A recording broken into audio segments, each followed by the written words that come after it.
Hey, everybody. Good evening, and welcome to yet another CAF update. I hope everybody's doing well. I'm doing well. I'm still in Florida. One more day, technically, here, at least at the house. I've got to drive to Ringling tomorrow afternoon, to see basically a reception for the artworks that were done by the kids who were in that summer program, of which Emma, of course, is in. So, so I've got a busy day tomorrow, and I fly back to Ohio on Saturday afternoon. Yes, Peter, I'm still in the Florida crib. So, and hey, I tell you, I was playing around with the background, but if you look at this, if I put my head about right here, it looks like I have an arrow through my head. That's why I've always been trying to get myself at a different angle so I don't look like a wild and crazy guy. And sometimes I've even taken that thing off the back wall because it looks so stupid. But yeah, it's not a new curtain, Dino. Not a new curtain. Like I say, I actually kind of hit it. I put it on the floor so I didn't have to deal with anybody saying I look like Steve Martin or something. So yeah, exactly. Peter Rowe, you got it. It's curtains for me. It is.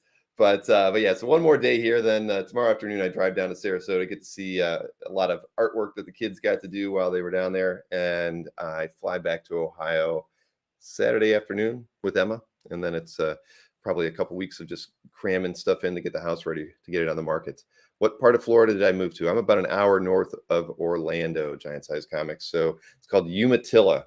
It's pretty much the middle of nowhere. I'm having a really hard time getting people out here to do the silliest things that I want to get done around the house, because I'm literally just on the fringe of everybody's like districts of doing work and contracting. So, but the big job of the weekend is actually I'm getting my the roof done here. So basically, it had to be replaced. In Florida, there's basically no insurance companies that will insure a house if you're a new insurer, and they won't insure you if your roof is greater than 10 years of age. And of course, this house is around 18 or 19 years old, even though it looks new. And so so one insurance company will insure you. So you can imagine their rates are ridiculous, and they'll actually kick you to the curb if you hit 20 years. So basically, I have no choice but to get the roof replaced. And when I do, then I can shop my homeowner's insurance around. So I've already gotten on the horn with some people saying I want quotes on Monday, because the rates we're paying are ridiculous at the moment. Anyway, yeah, I should call the general, Marcus. Anyway, so yes, a very eventful week. Lots of things going on in the hobby, of course. There's lots of things I can talk about. I'll talk about the Felix thing first, although I probably should have Felix on to talk about it. We talk about it together. But as you know, Felix has been doing his San Diego Felix Con early, the week before San Diego. Now we have an actual San Diego Comic Con to go to. And as many of you know, if you were trying to pick up artwork on, particularly it was Monday and Wednesday, but there were issues on Tuesday as well.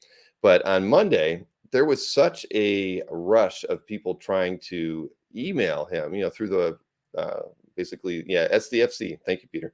That what was going on was, in that first minute, I think over 100 people tried to get artwork. Now, what happens is, in the way our servers are configured, you have to relay mail through a real mailbox. That's how Microsoft security is kind of based on it. It's good, right? So you need to have a physical mailbox to do that from, and we don't host mail on our equipment, and so the people who host our servers host their mail server, and so I use their mail server for everything, because any form, any contact form on any of the sites I host, they all have to relay through a real mailbox.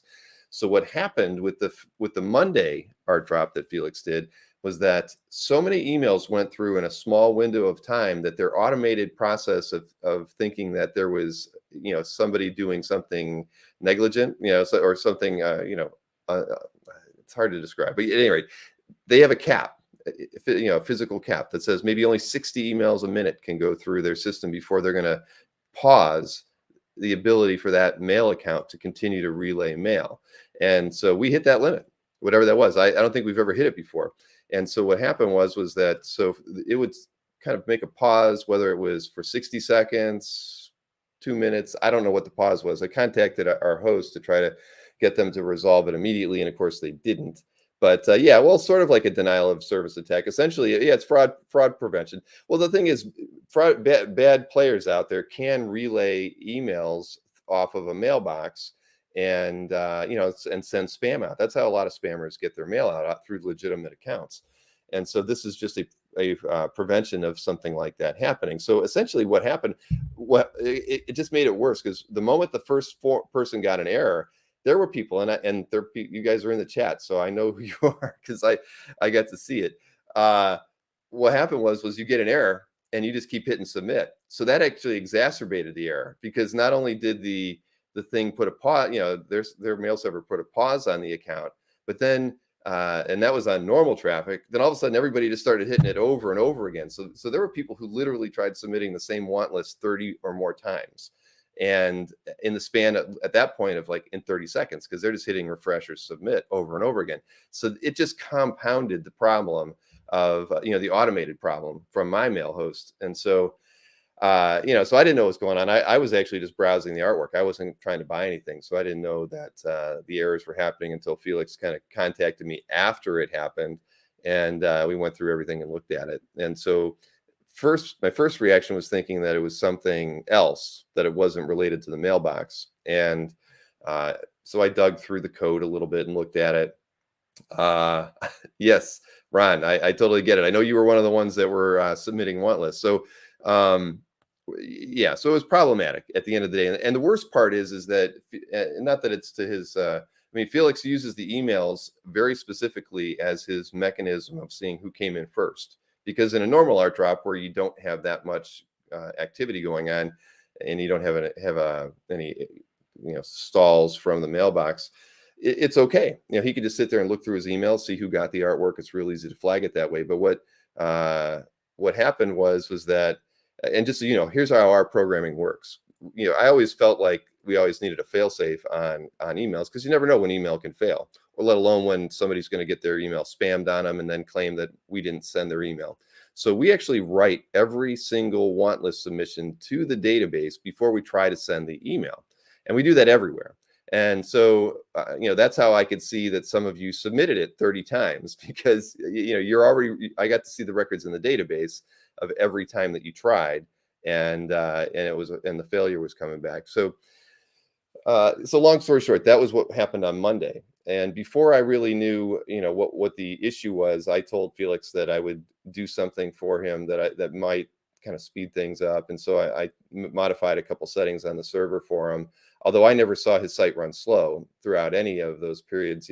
All it takes is a couple collectors to tell him that it's not running up to speed. Everybody gets a little worried. So I did that, and that actually caused other problems. And I won't even bore you with the technical details on what that did. But essentially, I tried making his site faster by increasing the number of memory threads that his site could have. And it caused a different problem on Tuesday for some users. Most users didn't even notice the problem because it wasn't a big art drop and there weren't any email issues on Tuesday, but it did cause a couple side problems on Tuesday that was more evident to Felix than probably anybody else. For those of you who were submitting your want list, you wouldn't have noticed it, but Felix did. And then on Wednesday, the same thing happened. Well, what happened was I contacted my host. They said they thought they had a fix in place for it. But then Wednesday came along, and then Felix did, that was the ultimate, right? He's trying to give you guys sketch opportunities for San Diego. So the volume of emails on Wednesday was far greater than the volume of emails on Monday. And so what happened there was, I think that my host increased the limit. You surpassed it once again. So we had, I think the first 2 minutes went by fine. I was blind carbon on all of the want lists coming through, just because Felix wanted me to kind of keep an eye on it for him. And it was like the first 2 minutes, everything was good. Then there was a pause for like 3 minutes, and then another flood of emails. So it happened again on Wednesday. I contacted that time I called my host instead of just sending in a support ticket saying you didn't get it. It's not right yet. And and here were my 3 or 4 suggestions on what we can do. And unfortunately, they haven't emailed me back. But fortunately, like today, we didn't have an issue because the art drop wasn't as big as the Monday and Wednesday ones. And I don't think we're going to have an issue with the drop for tomorrow, which I believe is at 1. So see, okay, Ron, yes, exactly. So that is a follow up to what I wanted to talk about, was that people in one of these I think it was in the Facebook chat that I was in, were asking, why was it taking Felix so long to get back to people about Wednesday? And that was because Felix had to go, and rather than look at his emails, he had to go back and look at the want list submissions in the admin that I have for him. Now, but of course, problematic is that once again on Wednesday, literally there's guys who hit submit 25 times. So he had a lot to wade through to see who were the first, if he was taking 10 slots for DWJ or whatever, he literally had to go back to the beginning of those submissions and go through the paging to find who were the first 10 legitimate people who requested it. So, because people were saying, why did it take Felix so long? Because typically Felix would be replying to his emails and doing that rather quickly, letting you know you got it or you didn't get it. That was the issue. So he couldn't convey that to you because that was, because he was busy. I mean, it made his day a lot more difficult because he really had to go back and do it. But so he did go back and do it in the legit fashion. He had to wade through emails, want list after want list, even if it was a duplicate, because of the people hitting submit over and over again. But let's see. Larry says he couldn't load. Well, the thing is, I was on the one page every time, Larry. I never had it not load, so I'm not quite sure, when it wasn't loading. But for me, I never noticed any issues on it. So, let's see. Okay, so yeah, Tim said he got a denied email late at night. Most people got their emails from Felix pretty late because he had to go through. He had to go through the thing. I don't know. I mean, for me it was loading. I'm here in Florida. My servers are in Ohio. I'm not quite sure. Chris is saying on the Monday art drop. Yeah, I don't know. I mean, I never saw it not load, and I was poking around on it the whole time myself. And the thing is, I mean, you have to remember, CAF is running on the same server. It has more people on it than he's got on an art drop, and so I can't really tell you why it wouldn't load, because it should. But the bigger issue being is, the thing I tried to do on Tuesday would fix that, but it still won't fix it. There's other issues that I'd have to talk about with Felix with regards to doing art drops and changes to his site programming to make it even better. So, okay, so there's more people say I didn't have that issue, but I believe it. I mean, because he did say some people told him that. Loaded half and then had to refresh. Well, you were probably loading at like the new art page, right? I mean, a page with a ton of data on it that's got to pull back. I mean, it's hard to say. It really is hard to say. I can't tell you. But it was just slow for me, but loaded eventually, says Vic. Yeah, well, as it's like I say, there's things that can be changed programmatically on the site that can make it work better. It just, it's going to need time and money, right, at the end of the day. So, it's something that Felix and I can talk about and try to work through. But that was kind of what I tried to fix on Tuesday, and it's just a weird problem. On CAF, I have 8 worker processes, these 8 threads that make CAF scream, right? So it's super fast. But the problem is when you bring in the concept of multiple threads, think of them as like I'm adding more lanes to the highway, right? Well, when you add a second lane to the highway, the server really doesn't care which. It's going to move you to whichever lane it thinks there is less traffic on. All right, which is cool, right? I mean, if you're on a site that isn't transactional, that's fantastic because you can just sit there and you can be bounced from one lane to the other, and the server's smart enough to keep moving you to a lane that has the least amount of traffic on it. The issue is that when you put something in your, say in your want list cart, right, that we're using a session to know what's in your want list cart. Well, if the server decides to move you from lane 1 to lane 2, lane 2 doesn't know what you put into your cart in lane 1.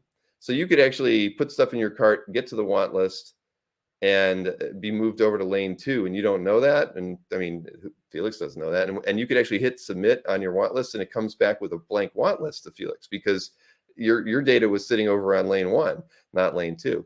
And the only way to fix that, because again, I use 8 lanes of highway on Comic Art Fans, is you have to have a login. You have to be able to log into Felix's site as a customer so that we can set a cookie on your computer. And then the cookie is the thing that kind of ties you to the road, regardless of which lane you're in. So it's again, it's a good problem to have, and it's something that probably we should consider for most dealer websites anyway. Consistent logins for all of the clients so that you can see your order history and your want list submissions and all those sorts of things. It doesn't solve the email issue, of course, but But the thing being is that then if I can give Felix 2, 3, 4 lanes of traffic and not lose your data while you're moving around, while the server chooses which lane to put you in, then you'll be in a really great position. And Andrew's like, I have no idea what we're talking about. Felix had an art drop on calf. No, but anyway, so that's where we're at with it. At the end of the day, we'll look at things after things are over. I'll probably talk to Felix a little bit in San Diego, but more than likely we'll probably talk about it afterwards. And then we'll go ahead and figure out what we want to do to implement changes to it. But the only way that you can fix it is to have some kind of a login on Felix's site for his customers. And and it's a challenge, because then it's like, all right, everybody's got to be logged in and ready to go before the art drop happens, because it could actually, it just raises the level of things that need to happen in order for you to then submit a want list. So, and the reason we didn't ever have customer logins was because that's a barrier to keeping people from, making a proper order and all that. And we never wanted to do that. And no dealers ever asked me for it. In fact, the few times it's come up, every deal, when I say, well, it's going to cost X, Y, and Z, and it'll take this much time. Yeah, exactly. Logins violate privacy. People cry about that too. So anyway, so that was what happened. And, I take all the blame at the end of the day. I mean, there's not a whole lot I can do about it. I am still waiting for my host to at least come back and fix the email issue, because, by and large, everybody's, who was saying that they couldn't get on that the sites were loading slow. I mean, no offense, there was 150 unique submissions in the first minute on Wednesday, and I believe over 100 in the second minute. So people were getting on fine and doing their thing. So I still haven't seen it not load. You know what I mean? And no one ever came back and said, here was an error that I got when it didn't load. I've just not seen that happen. And if you ever get an error on any of the dealer sites, you guys should always take a screenshot and send it to me, because that's the only way to really help me to kind of diagnose a problem. So yeah, that's what Ron says. For Mondo drops, I log in prior to the drop so I can check out fast. Yeah, exactly. It would save time on checkout. So it would autofill all your forms and just move you right along. But like Dino mentioned earlier, it is a good problem to have. It just shows how excited people are for Felix's art drop. So, we want to make everything work better for everybody. And yeah, so changes we'll have to have. But on average drops or normal drops, if you want, whatever you want to call it, that that Felix would have, or any dealer would have. I mean, we're just not going to run into those kinds of issues. But the Wednesday one was definitely, with the commission signups. I mean, you knew there was a lot of interest in that, and it definitely made for a lot of site traffic. But again, it is what it is. Can I get Felix to filter his art by sold available? Mickey, I offered that once, and I can't. It's not up to me. I would do it. I mean, I've done it on some of the sites, right? I put it on Jay Giant's site recently because he wanted it. Albert has it on his site now. So let's see. What did Mikhail say? Bill, I was hardwired in with 900 megabits and I got errors. Did you really get errors though, Mikhail? But your errors were on submitting the want list, right? You were getting that same error on line 240 that everybody else was. That was the email issue. That was my server being told by the mail server over, at my host, that it wasn't going to allow me to connect to it to send an email. So that was the error. No one else saw any other errors other than the error that was not allowing them to connect to the mail server. So that was the one. Yeah, and that's the one that everybody got. It was on line 240 on Monday, and then we made a couple tweaks to his code and ended up being line 265 on Wednesday for anybody who saw that. But it was only that one. So if you didn't get any, that's the thing. People were saying like the site wouldn't load, meaning like the new art page wasn't loading. I never saw anybody say that, show me an error that actually I could look at on that page. I mean, I'm not saying it didn't happen because more than one person has said that. But if I had a screenshot, I could actually then look at, okay, what line number did it happen on and why? That would give me something to diagnose. That's how I knew what the error was with the want list sending, because I could look at the line number and it was crystal clear at that moment. Well, the errors submitting are the ones we know. It's the ones that we want it's the ones that weren't related to submitting the want list that I'd love to hear about. Those are the ones. Without that, it doesn't help me. So just always remember that. And I don't take offense. Trust me, when you get an error on any site, CAF as well, shoot it along. But typically on CAF, I don't think we show line number error messages. It's only on some of the dealer sites. Felix has still had the error line checking on it, so he was able to. His thing would actually give you the line number, whereas many of them won't. James Siegel wants to know about the gumball machine. No, that's an eBay purchase from many years ago. So, but anyways, yeah, no, yeah, Ron, I know. Trust me, I got many screenshots of the error. That if you actually go to Google and put that error number into it, you'll see it says SMTP connection denied. So trust me. I mean, I saw enough of those. Like 3 or 4 people had sent those screenshots over to Felix, and that's how I was able to determine what the problem was. It was my mail service provider saying I'm spam, or just saying you can't use me right now, and so that's really what it was. But yes, Samuel Rojas says, all right, next. So anyways, please, anybody, whoever gets an error like that, shoot me an email. It's always a good thing. So but yes, Felix has another art drop tomorrow. He had an art drop today. No issues today. And I know trust me, I know everybody's rabid at that moment, and everybody's just trying to go after, you're after the piece, you're after the commission slot. I get it. I know it. I get it. And what would fix it? Don't send Felix an email at all. Just write it to the database and give him an easier way to find what's in there. If his thing didn't send him a receipt, no errors would have ever happened. So yeah. I know everybody wants me to move along. I'm moving along, everybody. Let's talk about comic cards. Hey, we can talk about Mike on his Big Tuesday, right? Mike had he had that $3 million art preview, whatever, and at least as of this moment, I think he sold about $155,000 in art, and he has someone who wants to pick up the McFarlane cover as well. So that would be good, right? I think that was $200,000. So it'd be pretty cool if Mike actually managed to hit 350,000 plus for doing a show on our channel. That was that was kind of interesting. That was kind of an experiment. We went into it, we talked ahead of the show and agreed that there probably weren't going to be any sales that were going to happen. So it was nice to see some sales happen live during that. And it kind of shows us that there's opportunity to do a few of those shows every year. Mike has been talking that he wants to travel less, and he's never really loved going to San Diego because of the cost and all that. So he's debating, like, this could be his last San Diego. You never know. And just by seeing like sales like that happen for him, kind of give him the idea that, well, maybe he doesn't need to go to San Diego, right? He's Mike, and he's even saying the same thing about New York. So who knows? I'd like to think that he'll continue to go to shows. I told him he's got to go to Heroes from now on. What did Andrew say? Andrew said Mike doesn't. I tried to get in touch with him about FF cover and McFarlane, but I'm historically 0-4 with emails to him. What does that mean? You've emailed him directly and he doesn't reply, Andrew? So I mean, if that's true, I don't know. I'd probably ask. I could ask him personally. It's like, hey, are you spamming Andrew's emails? Because Mike's usually pretty quick to turn around an email that he gets about selling art. He doesn't ignore those in any way.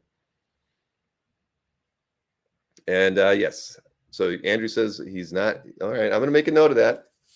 I was planning on giving Mike a call tomorrow, so I'll mention that. Andrew G says you never reply to any emails.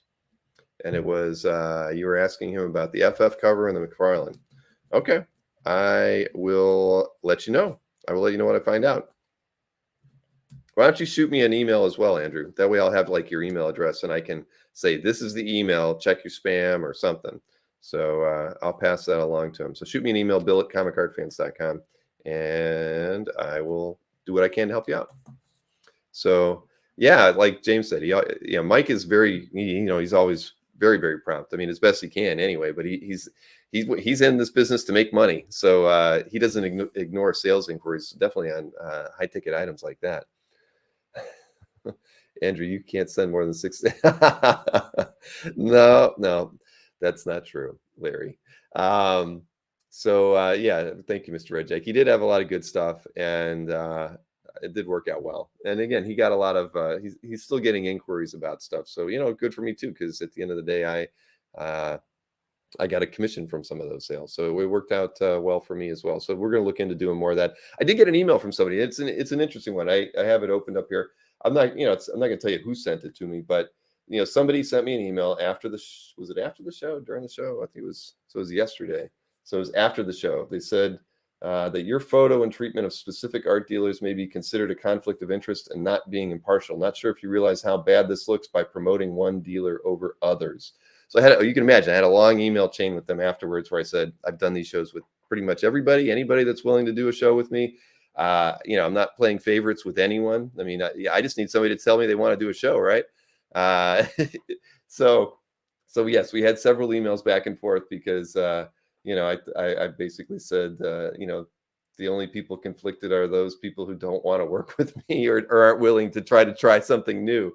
There's no conflict of interest on my part, and again, I riddled off all the dealers I work with, and and I think that he was genuinely concerned. He was basically, as the chain went along, I mean, I kind of got the vibe that he was worried for me, like I'm coming off as some kind of impartial salesman. And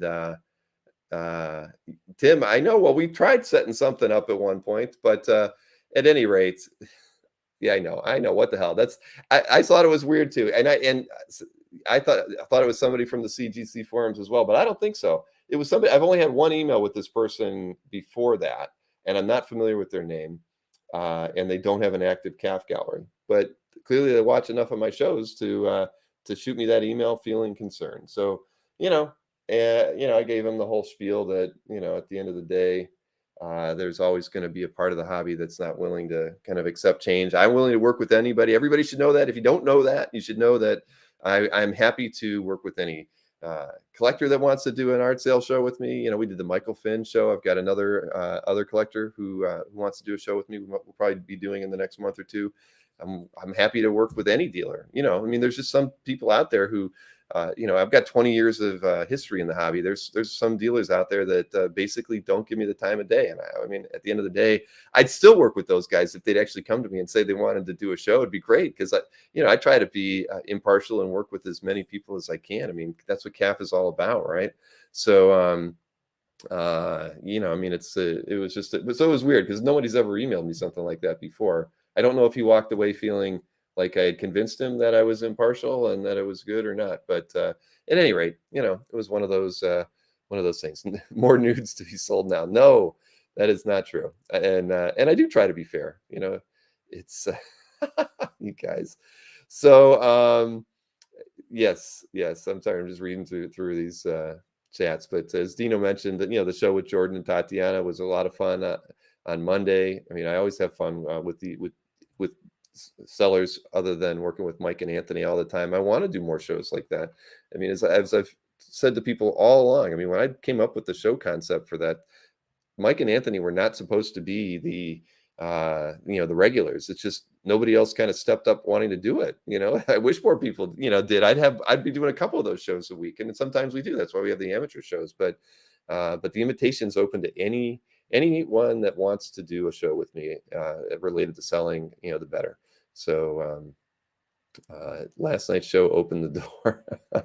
It did. I know.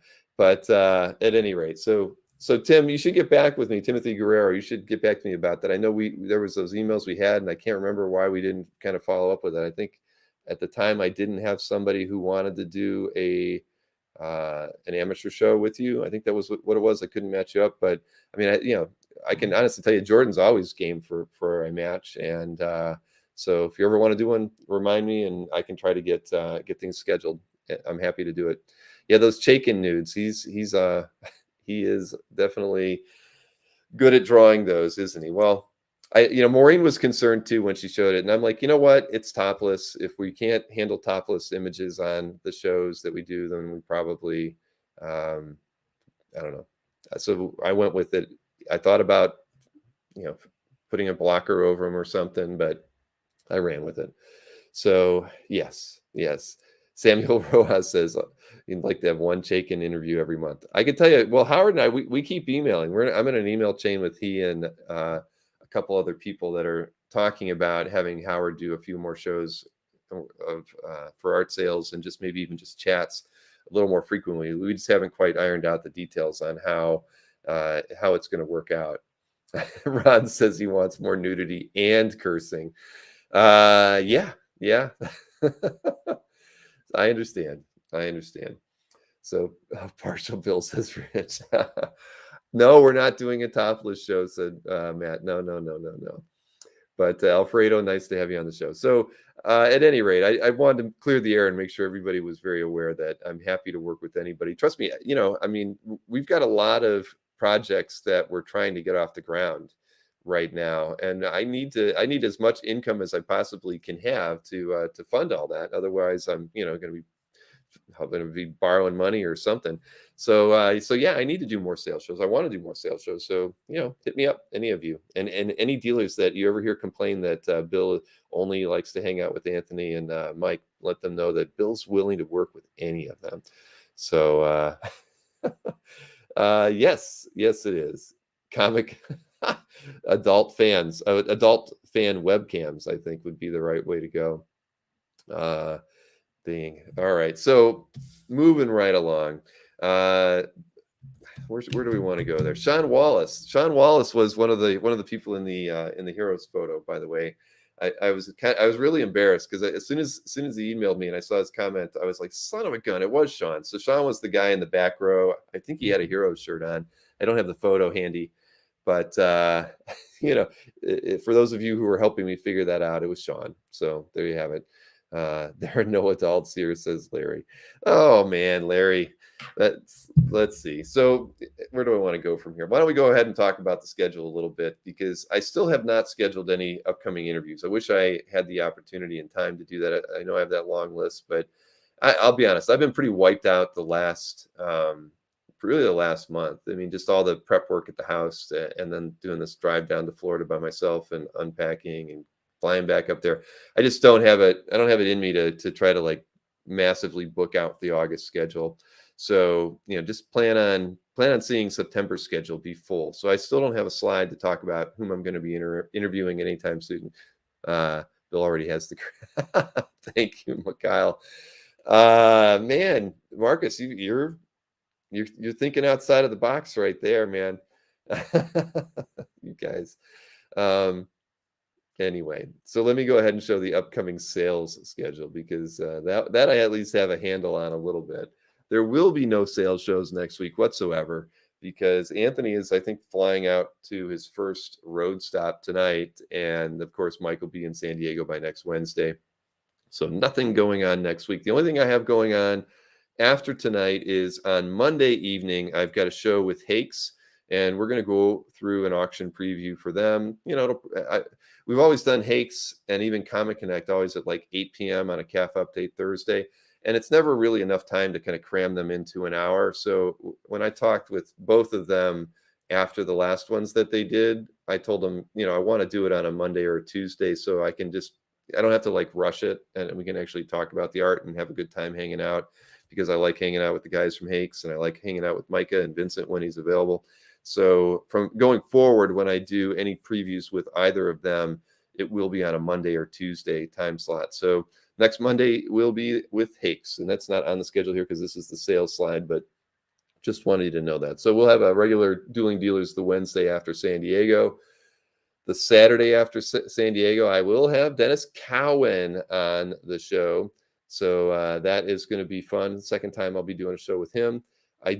He sent me a bunch of art, and when we had talked after the last show, he did tell me he was going to try to dig out some older art. He didn't send me any older art, and everything I've looked at is newer from some of his current projects. So I did email him saying, hey, 3, 4, 5 pieces from back in the day would be cool if you can do it, and we'll see. I mean, he said something like, oh right, let me think about that, because again, he said he's got a lot.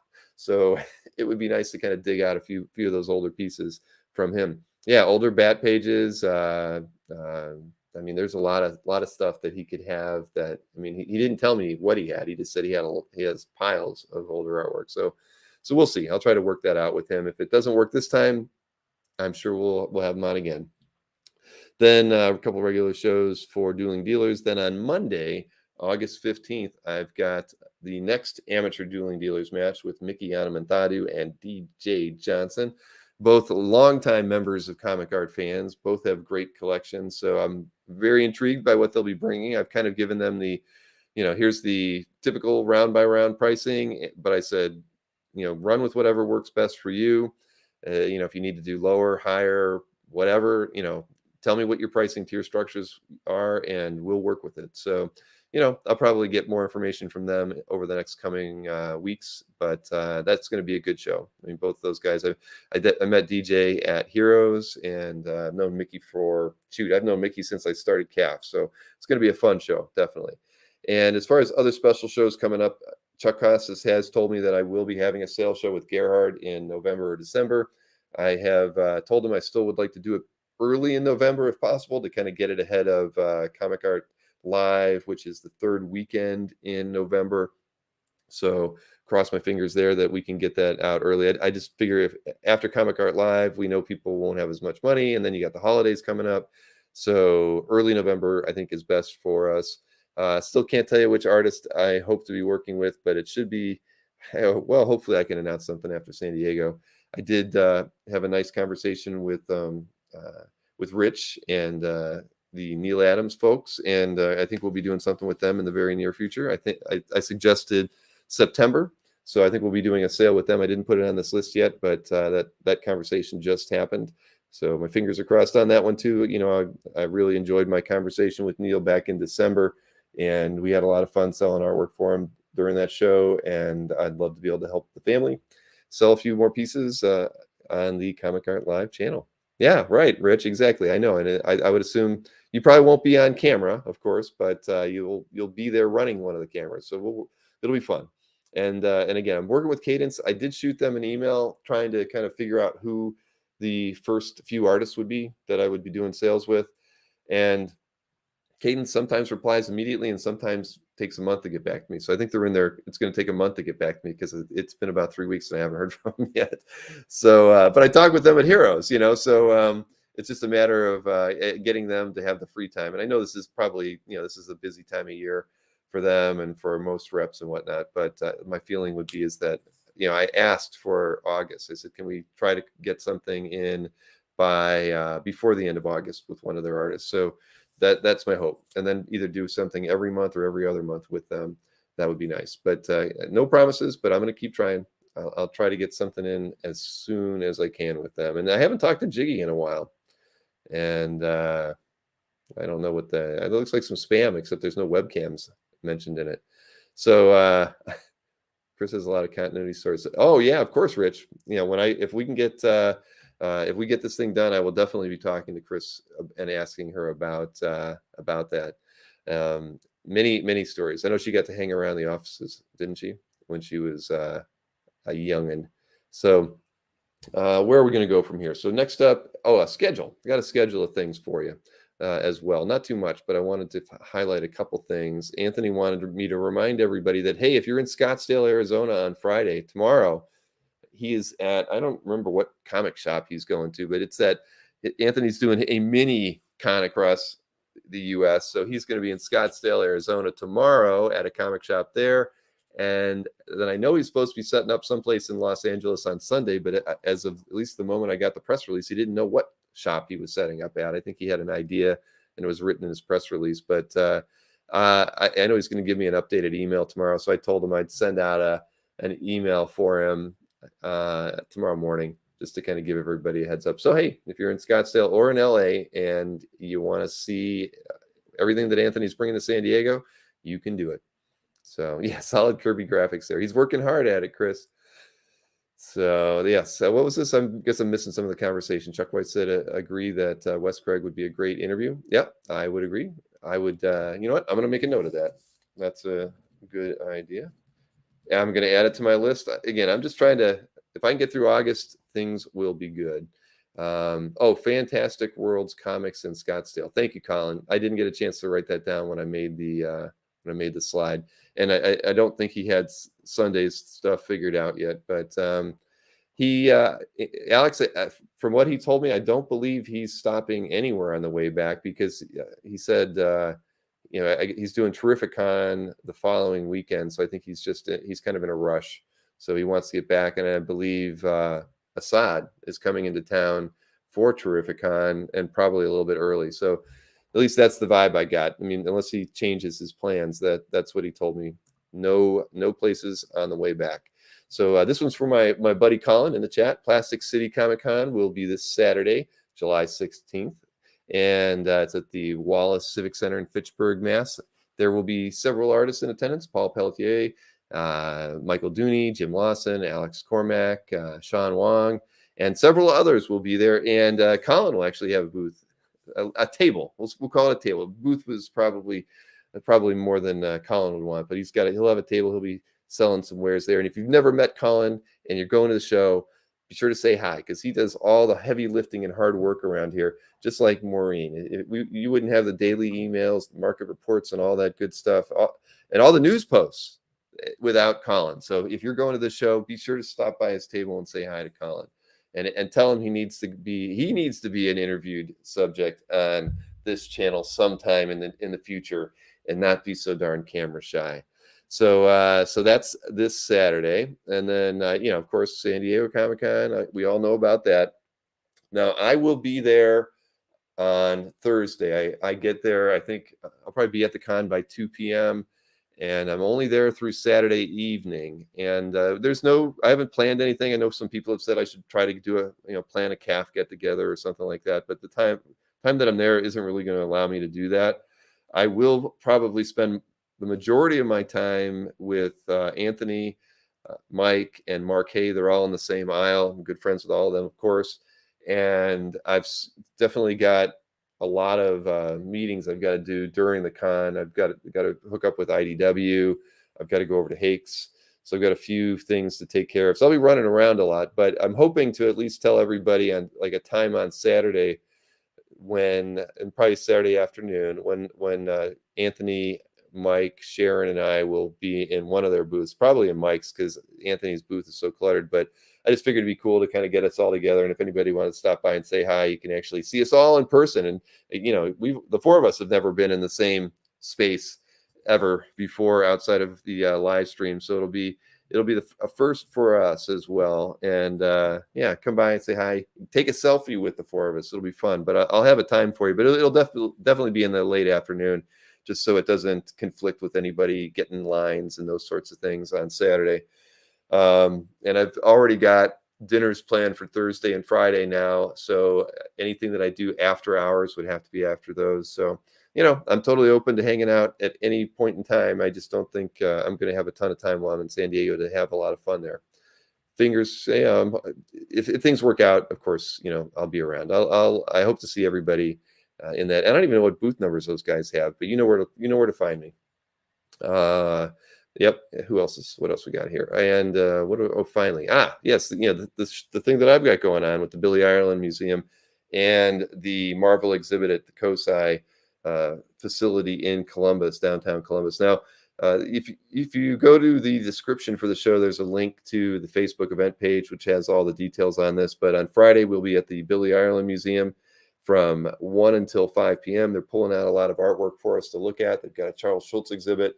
It's free to attend that event. There's no charge from the museum. I've just asked anybody who's going to work out some kind of a donation. We're going to have to figure that out, because they actually don't have a donation box at the place. Apparently, the Ohio State University doesn't like anybody donating money directly to any of their museums on campus. So we'll have to figure out how we're going to do that. But anybody who goes, that's kind of all I'm asking is, we make a donation to the museum, even if it's like you give something to me and then I make the donation online for us all after the weekend's over. Then on Saturday, it's going to be really, basically I contacted the host hotel for this. I told them I wanted the bigger meeting room, because as it's turning out, I think we're going to have a really I'm guessing it's going to be around 35 to 40, 45 people are going to be there. I mean, right now, only half that number has confirmed on the Facebook events page, but there are at least 8 other people that I know that are going who haven't said they're going on the Facebook page. So what's going to happen on Saturday is from 10 to 2, I've rented a meeting room, and it was really more just, initially I was going to just have the collectors, anybody bring in portfolios, we could just kind of hang out and look at portfolios. But with Berkey coming, Simon from Got Superpowers, Dave from Jade Giant, there's a couple local or local to Ohio guys who are more comic dealers but also have art. They're going to be coming in, so it's really going to be a mini CAFCon, if you want to call it that. And it's going to be from 10 to 2 at the hotel. Then probably at 3 o'clock, we're going to walk over to the Marvel exhibit, since it's pretty close, and we'll see that. So anybody coming to Saturday, essentially I was going to ask for $50, to do both events. I haven't really figured out how I'm going to collect it. I'll probably collect it at the door. I don't know if I want to charge everybody in advance for it, but at the end of the day, I'm not looking to, it's a nonprofit thing. To get into the Marvel exhibit, it costs $45, but because we're going to get a group rate, I'm getting a decent discount on that. And any money left over from the hall rental and the cost to get us into the Marvel exhibit is going to be used on appetizers and me buying a round or two of drinks on Saturday. I mean, if there is any left over, of course, but there should be. So I'm not, anything that I've got left over from that is going back in and allowing us to have an even better time while we're there. Yes, James is going to be there, right, James? James is going to Columbus, so it's going to be a good time. You have to make sure you're at the Saturday dinner, James, because that's going to be where all the fun's going to happen. But let's see, what's Larry? Larry's going to be there too. I can make a big donation for an original Watterson. Yeah, that would be it'd be a very big donation. But Watterson is, of course, one of the artists that I've said I want to see a couple dailies, couple Sundays. I actually had one collector who reached out, who did some searching in the database for the Billy Ireland Museum.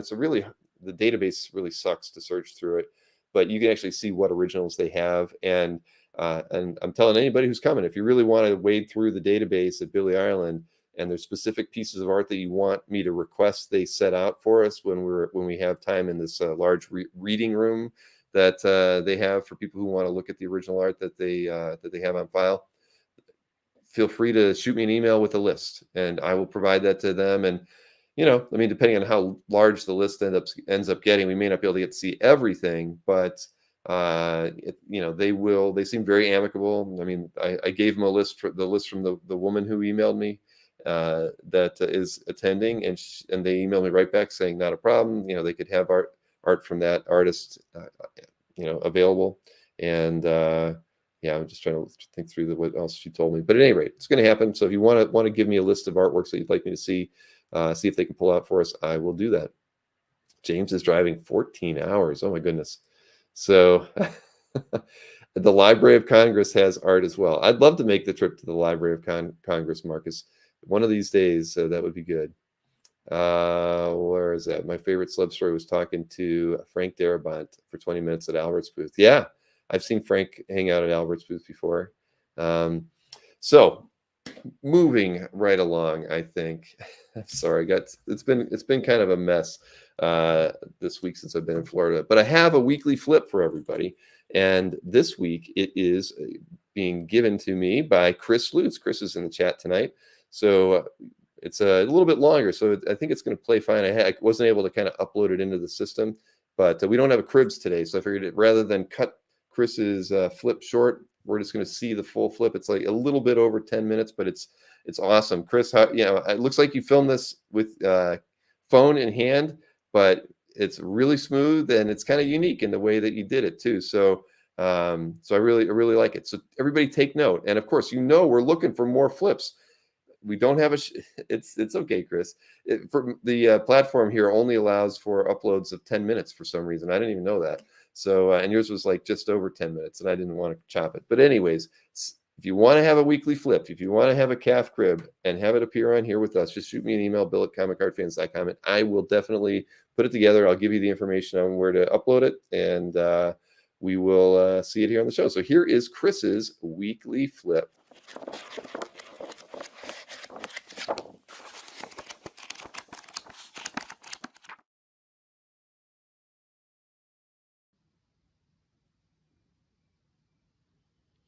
Hi, I'm Chris Lutz, and this is my weekly flip.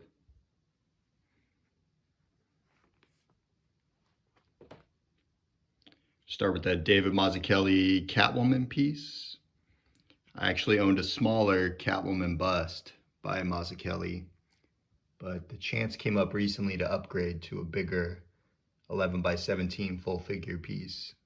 I had to jump on it. Mazzucchelli is one of my favorite cartoonists.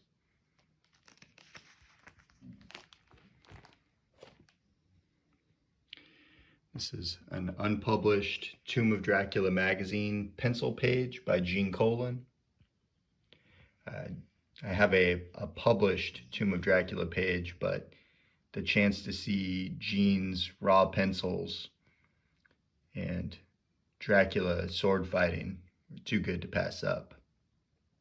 I think one quality you hear about Gene's work all the time is that his inkers had such a difficult time interpreting his pencils. That kind of gives you the false impression that maybe they're really loose or just breakdowns, but as you can see, very tight pencils that have all the information there for you. Lots of great dramatic black and white and cool angles.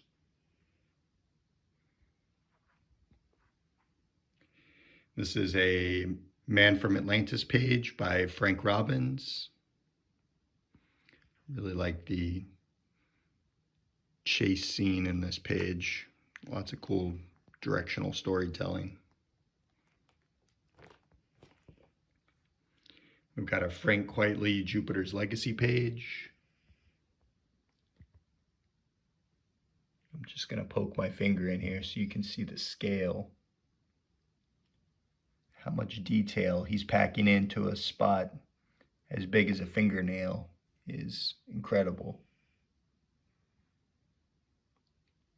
We've got this super detailed city shot that looks like a Will Eisner homage to me. This is a Darwin Cook cover rough for The Fox. The final version of the cover was a digital painting, so this might be the only original for that cover. We've got a Chris Samnee Daredevil commission, the Chris Samnee Captain America page from his run with Mark Waid. I was very happy to get a page from this book. Chris rarely sells his original pages, so I was very happy to snag one on eBay when he was letting some go. We've got a John Paul Leon Batman commission, the John Paul Leon Batman Incorporated page. This Batman Incorporated page is actually physically heavier than my other pages because of how much ink is on it. Very cool. We have a Goran Parloff Fury Max page and a page from an Italian comics magazine by Alberto Brescia.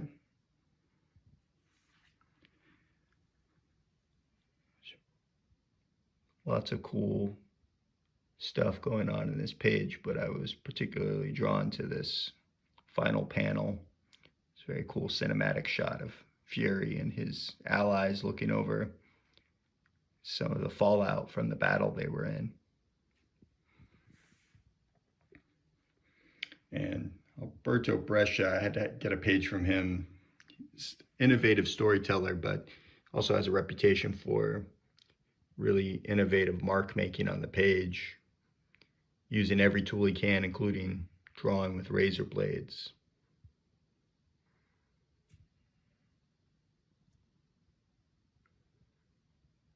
This page has a bonus on the back. They actually hand painted the printed color for the page straight on the back of the artwork. Pretty unusual.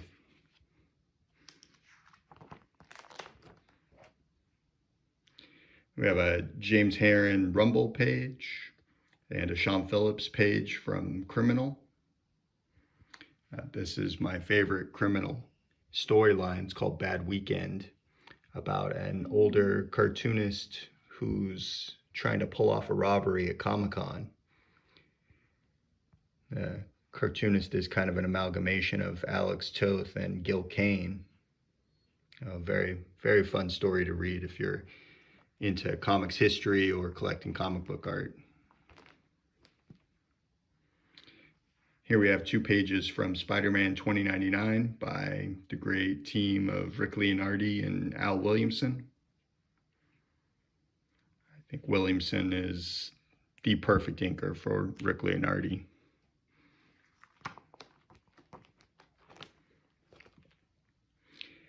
These are 2 consecutive pages from Stray Bullets, Sunshine and Roses by David Lapham.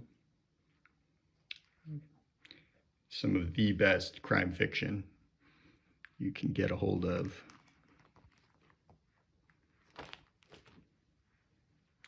These are the very first published comic pages I ever purchased. Got Foot Soldiers page from Phil Hester and a page from Phil's creator-owned book, The Wretch. Features a lot of great emotional storytelling and black and white page design in this story. Phil doesn't like to let go of Wretch pages, so I'm happy to have this one. The next couple of pages are themed from a Fourth World tribute collection. We have a Jack Kirby portrait by Michael Cho. And this piece is a commission from Russian artist Artem Trakhanov. This was going to be a recreation of a panel from New Gods that introduces the character Steppenwolf. But Artem broke the single panel up into a couple of panels to create a full page. Did all the lettering of the dialogue and everything. A lot of artists can kind of reverse engineer the magic they're doing on the page, but with Artem, his style is so unique. I just have no idea his thought process, but very cool.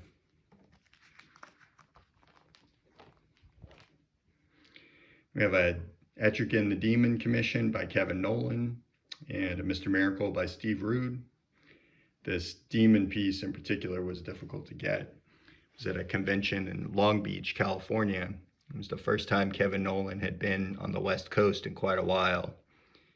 I believe I got to this show about 3 hours early, and I still wasn't the first person in line for his commission list.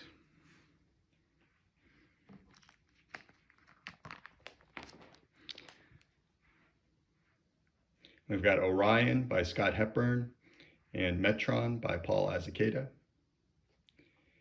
This Scott Hepburn piece is only 9 by 12, but he really packed in the detail, including Orion running down a few parademons in the background there.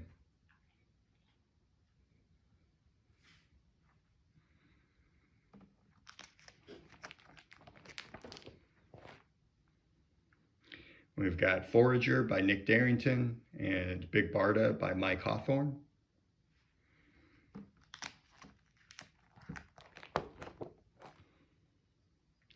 A couple of pieces from Gabriel Hardman, Toshiro Mifune from Yojimbo, and Gonzo as Charles Dickens from Muppet Christmas Carol. That was from a convention appearance where Gabriel Hardman would only do commissions of Muppets. Which is a pretty funny idea. And this is a Paul Pope cover rough for the Fox. I'm a huge Alex Toth fan, so very cool to see artists like Darwin Cook and Paul Pope do their take on a Toth creation like the Fox.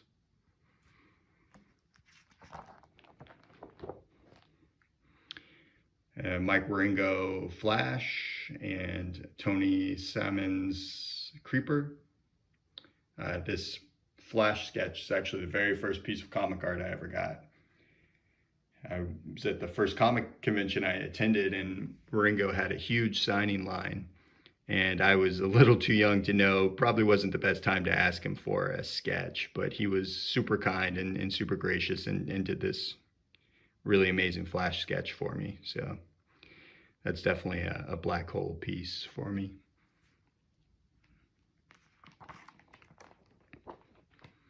And then we'll finish it off with a couple of Alex Toth pieces.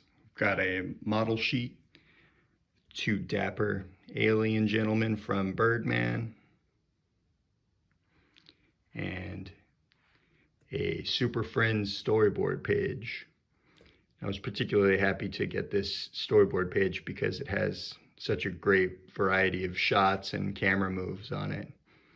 Very cool to see. We've got a great horizontal pan across the top, and then an over-the-shoulder shot of Aquaman coming out of the water, and then you got a very cool 2-shot of Aquaman and Apache Chief, and a great zoom in at the bottom there, and all of that awesome Toth lettering.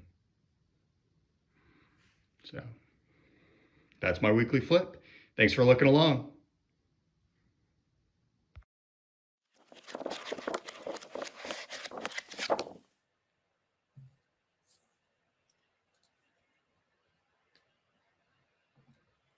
There you have it. And yes, George Hodge just answered that. That was the weekly flip, Knights of Old. So yeah, Chris Lukes, thank you for doing that. I really appreciate that. And didn't have to give Chris. You guys have seen it. Film it horizontal. Tell me you got the video clip. I will tell you. I put together a Google Drive. You just upload it over there, and I got it. And I can edit it down to how we need it. Put the trailer and the outro on it, and we're all good. So please. I put Chris's gallery link in the chat. So if you have time, go ahead and check out his calf gallery as well. And thank you, Chris. Yeah, it's always a pleasure. And Chris and I were emailing earlier in the week too. So I always like hearing from people about stuff that they are interested in, and then it's always fun to get a flip from somebody too. So flip as no Knights of Old. So a weekly flip. It's something we've been doing for the last 2 months. I think this was actually the 10th flip that we had. It's just you as a collector filming a flip through one of your portfolios. And we show it here on the channel during a CAF update. And then I also post it as a standalone video over on the Comic Art Live channel on Friday. So if you haven't seen one of those before, you can go over to the Comic Art Live channel, and I think there's a section. I don't even know if I've got them highlighted that way, but if you go and look at all the uploads, you can see all the weekly flips from there. But it's just a fun addition. You can pick whatever you want. We've had guys that kind of show off their commission folder or their 70s stuff, or or just if it's not even in an organized fashion, it's just a bunch of different stuff. But it's fun, and it gives you the opportunity to be a part of the show without having to be on camera with me while we're doing it. So I think the flips are cool, and I thank Mikhail for doing it in one of the chat subgroups that we were in, and kind of giving me the idea to kind of throw it out there. That's why Mikhail was the first person to do a weekly flip, and just like Chris Snork just said, Mikhail's brainchild. Come on, Mikhail, I need some more children around here. Come up with some more ideas. Well, Mikhail's going to be helping me with the at least one upcoming comic. CAF U put together. So he's really written the book on how to package artwork. So we're gonna work it out. He knows that we just have to put it on our schedules. But Mikhail is gonna help me with that. And Mikhail is also really, really good with overlays. He bought a special printer to print his own overlays. And yeah, Mikhail's the granddaddy of flips. Yes, he is. So Mikhail will be helping us out with an overlay CAF U as well in the near future. So and I'll be hanging out with Mikhail a bit in San Diego. So I'm really looking forward to that too. There you go. At any rate, so why don't we get on with a couple other things here? Why don't we? I could show you. I'll you know what? I'm going to switch over and just go ahead and do my my 10 heritage pieces to show off from that. I'll tell you, it's rough with this tiny screen that I'm stuck with working on here, but let me go ahead and switch a couple things around here. But as you know, Heritage does sponsor this show every week now. I thank them for that. And so every week I pick 10 pieces of artwork at random off of their latest auction, which launches, but I think it launches pretty much at midnight Eastern every Thursday. So it's not even 24 hours old here, but let me go ahead and highlight that. Where are you? There. Got that. All right. We don't need a gigantic full screen like that, but all right. So let's see. My 10 picks for the week are, of course, X-Men are in my first piece here. Astonishing X-Men page by Joe Mad, Al Milgrom. It's from Astonishing X-Men from '95. You know, that fun run from the mid-'90s. That's just a nice rogue page. Lots of action there. Jason, you might like this one. I don't know. Do you like Joe Mad, Jason? I don't even know. But I thought this was a good page. I like that one. I've always liked Joe Mad's work. I've never owned a single page by him. Next up, refresh the price on there just to see where it's at. Yep, hasn't changed since I looked at it. This is Gene Cole and Dan Green, Avengers 207 page. You know, I mean, Gene's an acquired taste. We saw that nice pencil piece from Chris Lutz earlier that, you know, of his work. Yeah, I see this page. I love it. I mean, look at this last panel. I mean, Wanda, she never looked sexier, right? I mean, you don't think of Gene Colan and think, you know, he draws sexy, you know, females, but man, well, I guess Cleo was probably pretty sexy too. But I mean, again, really, really nice stuff. I love Gene's work. I'd love to own this page. It's just great. Look, Wanda's making the Vision move furniture around just to get it right. So a funny page on top of that. Next up, I mean, everybody knows I've been trying to find a piece from Al Milgrom. This is a really nice Doctor Strange page with Rudy Nebris inks. I just love the storytelling in this. I love this big panel here at the bottom with lots of different things going on in it. Clea, you got some like some squid-armed people over there. I mean, it's just a really fun page. Love Nebris's inks on this one. And next up, a Gil Kane, Wally Wood, Hawk and Dove page. Now, you know, I never read Hawk and Dove, but you know, and I've actually never owned anything by Gil Kane or Wally Wood. So this would, like, you know, I could tick off a lot of boxes, I guess, if I were to pick up this piece. But, you know, it's really nice. You know, the inking's really clean here from Wally on this. And you got, you can tell by the way the characters are drawn, you know, this is a Gil Kane piece for sure. So very nice. And yeah, I guess if I got this piece, then I could say I've at least read one page of Hawk and Dove. All right, next up, an Alex Raymond strip piece. Get away. I just really like this one. I know I'll probably never own any strip art by Alex Raymond, but I mean, he's amazing, right? And you can go back to that Rubin interview where he always pointed out the triangles and things. It's just like all over this page as far as like the leading the eye kind of thought, you know, that Rubin pointed out. I mean, it's all here. So really nice page and or strip art piece, and I like it. Then just a commission piece from Marie Severin. I mean, you know, there's a lot of Marie Severin sketches around, but I just kind of like this piece. You know, it definitely looks like it was pencil painted and then some ink, but not bad. A little different, and it's from 2000. You can. I'm reading through here. I'm not looking at the chat too often, but anyways, next up, Sergio Aragonés. This is a complete one-page story. How do you like that? I wonder what it's at right now, because it's pretty nice. This is from Secrets of the Sinister House, and look at that. It's just classic work by Sergio. I love the hot rod panel though. You know, when I think back to the mid 70s, you know, 76 to 78. Reading Mad and stuff. I mean, you know, who wasn't into drag racing and race cars? I mean, they always had all those crazy hot rod magazines, and with, you know, and you had so many, like, those, wasn't wacky packages, but those goofy cards with the creatures and stuff. I mean, who wouldn't? I mean, this is what it reminds me of. You know, it reminds me of that era of stuff. And of course, it was drawn. Well, what year is this? Should check that before I even switched over to there. 72. So even earlier than that, but. Gorgeous page. I mean, every one of these panels is perfect. I love it. 3 more to go here. Cyberry Phantom Sunday.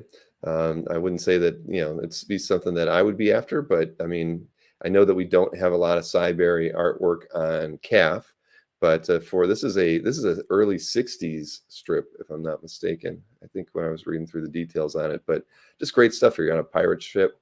I mean, it's the Phantoms are very cool stories, and here you get a Sunday on it. Wacky Racers, says Samuel. Grew up on reruns of Wacky Ride. Yeah, I remember that show. And Rat Fink. Thank you, Marcus. That is a name you don't hear too often anymore. So I didn't show the Wolverine from last week, and I was so wrong. The Wolverine sketch only sold for like $960. So here's another one this time around. Dave Cockrum again, and I already placed a bid on it, so I probably won't get it. But Dave Cockrum, and it's clean. We've seen some really bad convention sketches by Dave, where they're just over inked and whatnot. But this one's a good one, and as was the one that sold last week. So, hey, I guess the market. I thought it would probably, the one last week would have gone for more like 1,800 or something, and only went for 960. So here's this one out here, still at $130. And finally, I don't know who Young Montano is, let alone Rod Santiago, but this is from Marvel Classic Comics, and I love this one just because Chris Snorrick and I talk a lot about storytelling in the pages and sound effects, and look at this is great. I mean, I love the thump thump thump throughout this thing. I love the really crisp storytelling, with all these how many panels? 7 quick panels here at the top. It's just really, really well done. And this is from the Pit and the Pendulum. So, it's a page that probably won't sell for a whole lot. But if you're looking for a really, really nicely done piece, this is one. It's great. I really, really like it. I should bid on this one, but it's just well done, really well done. So, and again, I don't know who that person is. I'm going to have to see if there's any art on calf by either of those gentlemen. Chris Lute says he recognizes Rod's name, but not Young. Yeah, I don't know. You got me. I'm going to have to do a little research. So there you go. That was my 10 heritage picks for this week. And so next up, as we always do, Filipino guys. Yeah, so that's what I was thinking. But again, Bill's partial to thumps. Thank you, Rich. Let's see. You guys. Anyway, here. But next up, of course, is Nick Barucci's EXP.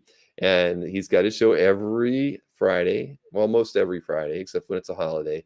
And he's got it tomorrow at 7 o'clock. And, I don't get to tune in because typically I'm busy, but Nick's doing the good work for the hobby over there every Friday at 7 o'clock. And I think I'm overdue for being on the show. So he and I should probably try setting something up after San Diego. Maybe the week after San Diego. I'll shoot him an email. I have to email Nick about some stuff anyway that Mike and Anthony and I talked about last night that I thought Nick would be interested in hearing about. Hey, Nick, okay, good, you're still here. And I know you'll be up till 3, so maybe I'll get you an email out tonight after the show. But there was some stuff we want to talk about. And but yeah, so let's take a look at the preview for tomorrow's EXP show. And here we go. All right, everybody, Friday, July 15th. I got to rush through this. Amy's going to dinner with her family. 7 p.m. Eastern. Got to remember, why do I always use my hands? Oh, I'm Italian. All right, Friday, July 15th, 7 p.m. Eastern. On the Original Art Experience, we are going to have incredible artwork. We're going to have Wolverine 161, page 21 by Sean Chen. Check out that detail. We're going to have Amazing Spider-Man 535 by Ron Garney. We're going to have the first classic, and classic is all relative, Ghost Rider, number 44, page 6 by Ron Garney. We are going to have Tom Raimi Superman. Now, the Tom Raimi Superman, this Captain America 18 by Steve Epting, both of these pages by Epting. Neither Amy nor I can remember if it was on the air this past Friday because Amy wasn't here, so I may screw up and be running stuff twice. Then, Jordan in Hawaii inspired me to bring a Nick's cover. This is a $1,500 cover. We're going to have it for $525. Got to cover the PayPal fee. So it'll be fun, but you got to wait till we get to it. Then we're going to have Avengers Academy by Sean Chen. We're going to have a little bit of Nova action. We're going to have an Iron Man page by Joe Bennett and Scott Hanna. So that is this Friday, July 15th, 7 p.m. Eastern Time, only on the Original Art Experience. Hit that thumbs up, share, let your friends know, and I will see you Friday at 7 p.m. That was the fastest preview you've done, Nick. She really did have to run out to dinner, didn't she? But yeah, that's it looks like a good show as always. So tune in tomorrow at 7 o'clock on the EXP. That runs on YouTube, Facebook, and I think you guys run on Twitch as well too. So you're everywhere. I only stick to YouTube and Facebook, but no, EXP is everywhere. So let me move on to this week's CAF update. We might actually be able to get all this in under 2 hours, everybody. I'm a little surprised, but if we can, that would be great. So why don't we talk about the dealer stuff first? This is from the week of July 4th through the 10th. And Comic Art Dealers had a bad week the week before that. They only had $205,000 in sales, but this past week it was 246. So a little bit of still under where I think they should be, and it's probably just the holidays and guys prepping for San Diego, so they're not showing off as much stuff. But 246 is a little bit below average.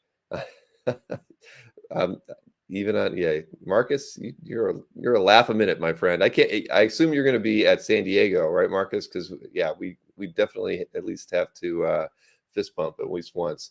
So all right, back to the dealers. 246,000. Let me go ahead and to run down who sold the most.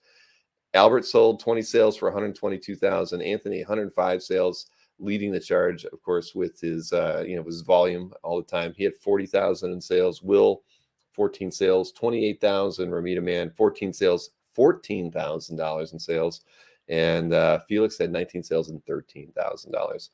Is Fish Man?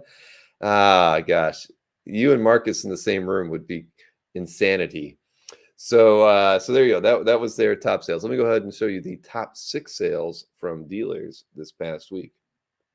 And first two are by Albert. No surprise there, of course. This is by Jim Lee Scott Williams.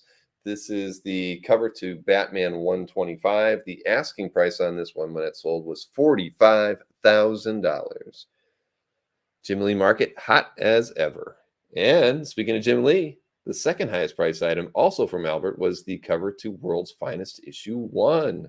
This one sold for the asking price of $40,000. So there you go, $85,000 just for the 2 pair of Jim Lees. So next up, we've got a piece sold by Will. The asking price on this one was $22,000. This is the cover to Wonder Woman 232 from 1977. Vince Coletta, Mike Nazar pencils. And let's see, next up, a Ryan Brown piece. This was sold by Berkey. This is the cover to X-Force 5, oversized. And again, $7,500 asking price on that one. Here is, this is from Marcio Takara, Poison Ivy, issue 1, page 1, asking price $7,250. And I don't know if that was a complete issue or not. I'd have to go back and look. Sorry for that. And then one more Jim Lee Scott Williams piece. This is the cover to Master Men, issue number 1, sold by Albert, asking price $7,000 on that one as well. So it was a complete issue, Marcus. Thank you. Yeah, I gave Felix the ability to mark things as a complete issue. I don't think he's doing that yet, but I'll work with him on it. Because when it comes back into our market data, sometimes it's a little hard. And he typically will email me when it's a complete issue. He emails Colin and I, but the last couple complete issue sales he's had, he has not. I'm not sure why. But at any rate, thank you for that, Marcus and Mikhail. All right, moving on to the auction house results. It's down, but it's up. If you recall, the week before, I think there was the underground art that Heritage had. And they had 582,000 in combined sales between those 2 Heritage auctions and eBay the week before last. This past week, it's at 363,000 in sales, which is strong. I mean, typically between eBay and Heritage on weekly auctions, we usually see them somewhere in the 250 to 280 range. So 360 is pretty solid. eBay had only 123,000 of that. So once again, Heritage is pulling out some larger ticket items for their weekly auctions. They were just under 240,000 in sales for last week, with 289 total lots closing. So let me go ahead and show the top 3 sales from both eBay and Heritage. First up, this was a back cover to Spidey Super Stories issue 2. Clearly, a lot of Mike Esposito on that. I also said it was John Romita Sr. The price on this one was listed at $4,000. It was one with a buy it now, make offer, whatnot, for $3,000, not $4,000. So next up is this Superman 712 cover by Perez, and the price says it's $3,000. So I don't know. Does that really mean it's a cover? I didn't read the description on it. I guess I'll have to go back and check that one out. And then this was an auction with one bid win at $29.99.99. A Kieran Grant, Norm Mund, new X-Men 134 page. Not quietly, Chuck. And over at Heritage, you got this Milton Caniff, Terry and the Pirates Daily from 1936, sold for $18,000. Gorgeous. Then Hal Foster, Prince Valiant Sunday from 1950. This one sold for $13,200. And last but not least, this Steve Ditko, The Fly, issue 8, page 14, sold for $10,800 on Heritage. So there you have it. So it was a wonderful Perez. I mean, I'm going to have to go back and look at that. I'm kind of curious. I'm actually going to try to see if I can't look at it right now and tell you why. Because, I mean, at $3,000, if that was a cover, that doesn't make any sense. Was it a buy it now? No, it says one bid. Original Superman. I don't see how that's possible. Who was the seller on this? Old Things 50s. I mean, definitely not a comic card seller. I mean, that just doesn't. That's. It doesn't seem like a cover to me. If anybody knows what it is, let me know. But there's no way. There is just no way. I'm trying to look through it here. The description. There really isn't much written about it. All right. Well, moving right along, we're going to talk about the popular picks this week. Chris Nork is in the green room and ready to go. So Marcus says maybe not two on that piece. Way too cheap for a Perez, right, Chris? Agree. Yeah, I'm not sure what that was from. I mean, it really looks nice, but there's just no way. I mean, that could be like a program cover for a con or something, but that's kind of what it reminded me of, or like maybe a fanzine or something. I don't know. Right. But even at $3,000, it is kind of cheap. For one bid, it was up for auction. How is that even possible? I mean, was it no, I was going to say, could it be in the wrong category? No, because we only pull stuff from the original art category. I mean, that's probably got it. Yeah. Yes, that's probably very true. Like Andrew G just said, deal of the century. Yeah, something's up with that. Anyway, so how you doing, man? I'm good. How about you? Like I said earlier, I'll be so happy once the summer's over. I really, Maureen was kind of giving me grief the other day. Not really giving me grief, but the thing is, she sees it too. I mean, I'm just worn out and tired mostly. Mm-hmm. And I'm not that.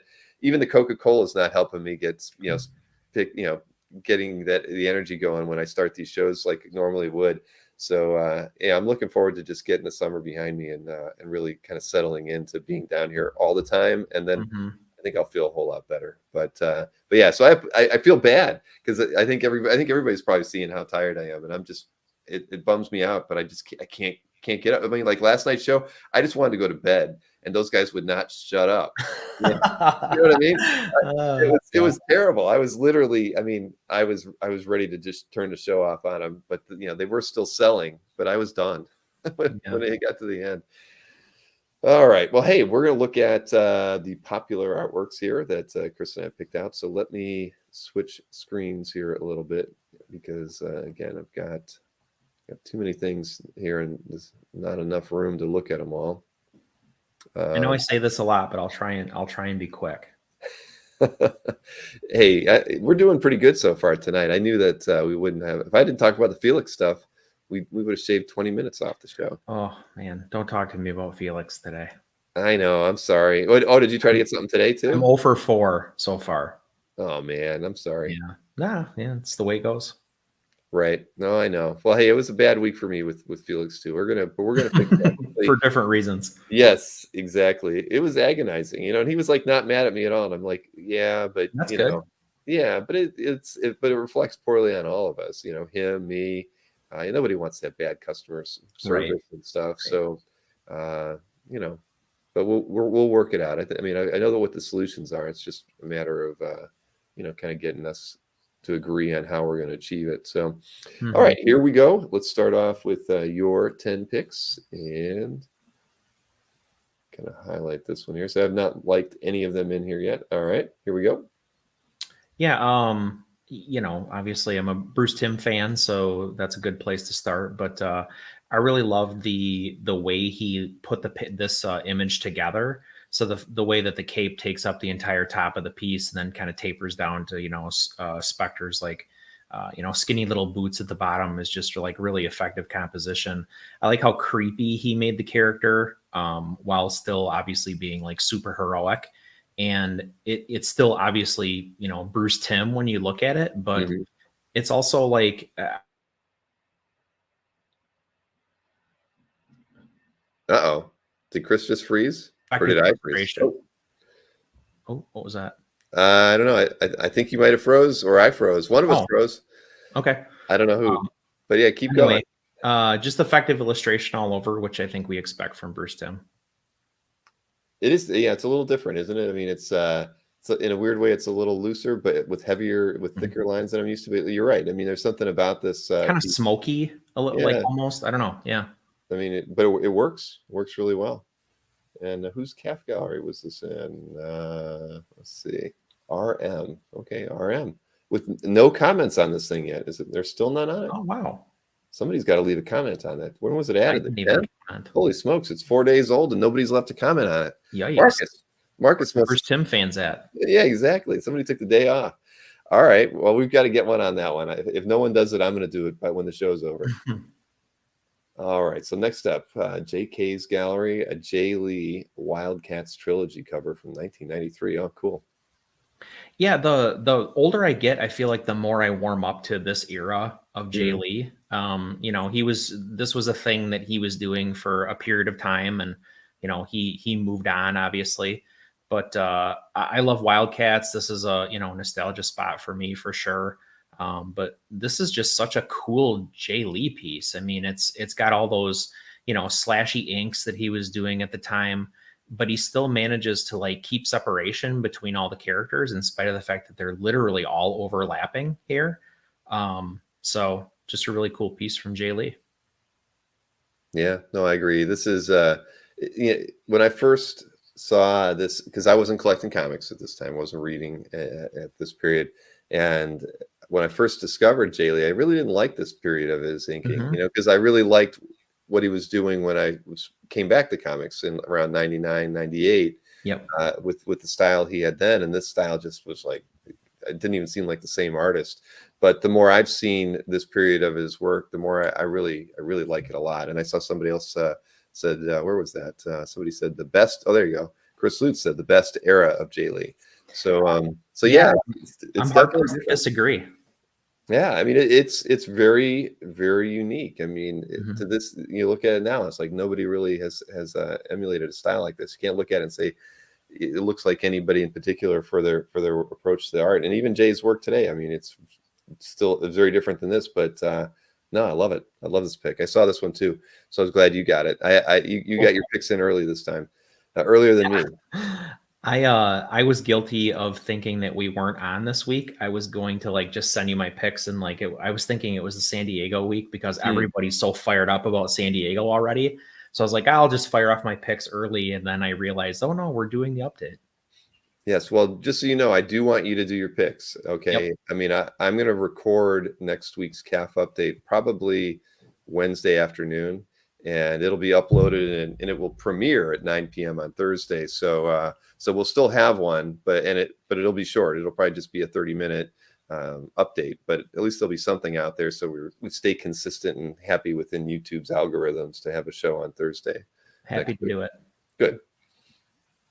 All right, Daniel Warren Johnson.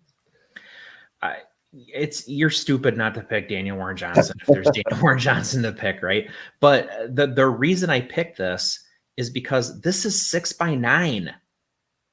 Oh my gosh. This is 6x9. And like if you scroll down to the X-Wing that's on fire in the foreground. Oh yeah. Come on.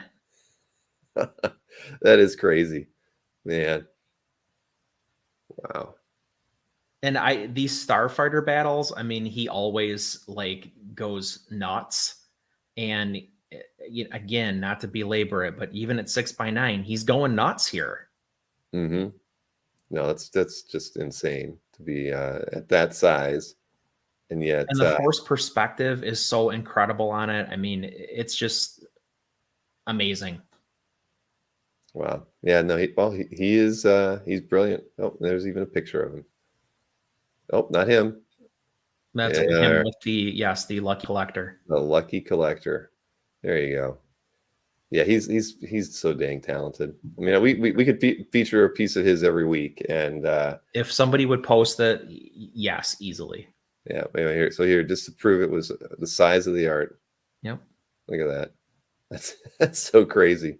Doesn't change tools, nothing. It's still got, screen tones all over it. I mean, yeah, it's bananas. And he's a Sopranos fan. Lutz made a good comment there. The way that he draws the ships, like there's life to it. They don't seem like mechanical, but they are. They're still clearly, it's machinery. But yeah. Everything has movement. Sorry, I was trying to read through what did Pop at the time. I had a friend who was thinking about Wildstorm. Oh, okay, yeah, that's true. Okay, cool. Lucky you, man. All right. Next up, what do we got here? Well, wait a minute. Did I like that one? Okay, I did. But it was Matthew Peace, Calf Gallery. That was what I wanted to make sure. Always got to mention the owner of the artwork here. So next up in Kareem El Rafi's Calf Gallery. Who has so much good stuff. That guy has a ridiculous gallery. Ed McGinnis. I'm a not closet, but I'm sort of a closet Captain America nut. I really love Cap, and Ed McGinnis's Cap is just so cool to me. I mean, he's like, pure looking. He's got the lantern jaw, like kind of the way I feel like Cap should look. Everybody he draws is kind of like a He-Man figure on some level. They're all big and bulky, which I really like too, is super cool. But, you've really got Cap's like Silver Age origin kind of happening all on one page here, plus. And I just really loved the layout for this page. So he's got the flashback at the top, the killer, like, current or whatever you want to say, image of Cap in the middle. Mm-hmm. He's got a Kooky Quartet fight here at the bottom. With Dr. Doom, just a really cool piece by Ed, and I would dearly love to have something like this in my gallery. Yeah, I mean the composition is really great. I mean, you got the giant shield behind Doom there. I mean, I love this page as well. Yeah, no, this is a nice piece, and Kareem, like you said, has an amazing Calf Gallery. Mm-hmm. Extra Vine inks on this are solid, so. Yeah, very nice addition to their calf. All right, now let's see. Matthew Bolmer and Pat McEwen and Matt Wagner. Okay, I didn't see this piece until you had highlighted it. So he posted a ton of really nice Grundle stuff this week, and kind of from all eras, really from, I think, Christine Spar forward.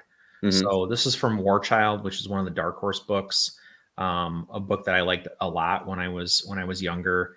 I just loved all of the storytelling on the page is terrific, but it's also got a lot of like almost conflicting styles of art happening on the same page. So that top panel is very like, European comics to me, partially because of the backgrounds, but partially also because of the staging with the figure. Mm-hmm. But then this middle piece is almost like EC with those like ghouls that he's battling. And then the bottom is, I guess, more what I would associate with like a typical Grundle page from this era. Mm-hmm. Yeah, I see what you mean. I really do. I think that's, I think Corbin in those two middle panels, Yeah. So that is kind of interesting, isn't it? It does kind of go through three kind of artistic styles to reach its conclusion on the page. That is interesting. But no, really, really nice page. Not really familiar with McEwen. What was the first? Pat McEwen. I don't know why. I probably. So War Child is really the thing that I know him for the most. Okay. and I'd be have a difficult time telling you anything else significant that he worked on, but this was a big one for me. And it does look like Wagner finishes, Mhm. I guess a little bit in addition to like the inking, but mostly on the Grendel figure, I guess, more than anything. Maybe which is where that stylistic kind of not conflict but difference comes from. So Tim says Pat's art in that book is so good. Many pages of that series came up for sale on eBay, and they sold for more money than I was willing to pay. That happens. That does happen. But yeah, no, beautiful, beautiful page here. And Matthew Bulmer should be very, very happy to have that piece in their collection. Now, this one's, when I saw this one, it's such a beautiful image. I mean, it's as beat up as Spidey is in here. God dang. I mean, Jim Chung and Mark Morales, just a great team. But Jim's work is just gorgeous. I mean, it's so light. These clearly a good team here. But this is, I love this image. I would have picked this one too. Yeah, he's so technical, he's so clean, and like I think you could make the case that his stuff is a little overwrought sometimes, but it never, to me, it's never like cloying. It's never like too much. There's a lot there, and there's a lot to process and a lot to look at, and it is busy, but it's so clean, kind of like Arthur Adams, where it's like it's also right and it's also well done that it doesn't matter that it's busy. I really picked this because Eric Winger tried like a demon to win this page and he didn't win it. So I wanted to highlight it. To make him feel bad? Exactly. Oh, poor Eric. I haven't seen him in the chat tonight, so he doesn't even know you did this. We were boozing a little bit at his house right before this, so he might be in bed already. Hard to imagine. Isn't it? Yeah. Oh man, but yes, this is a great piece. Wait, so whose calf gallery are we talking? Oh, Simon K, of course. Very nice piece for them. And next up, we got a piece by Joel Jones and the Mighty Hal. Their calf gallery. Okay, I can't click on this one, but tell me about this. Is it's interesting. Not a lot of figurative work in here, but a bit. So, what made you choose? Look at how I feel like. So the go-to word on Dueling Dealers is detail, but look at the detail here. Yeah, I mean, it really is otherworldly. And I came to Joel Jones late, as in like in the last like couple years, and I'm deeply regretting it when I see this kind of stuff because this is sensational. I mean, it's almost got like I don't know. It's so well designed. It's so clean. Like the staging is all perfect. I really like the way the figure on the, breaks the top panel. This is just really thoughtfully laid out and it's really incredibly well executed. Yeah, no, it's a gorgeous page. And, I really haven't seen a lot of Joel's work, to be honest with you. I should just go over and just browse. It's on Cadence, right? Is that? I think so. Yeah.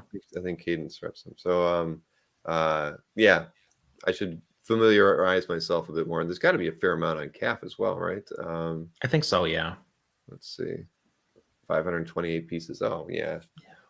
No, that works really good. And I have so much respect for people who do it all. So like the, penciler and inker.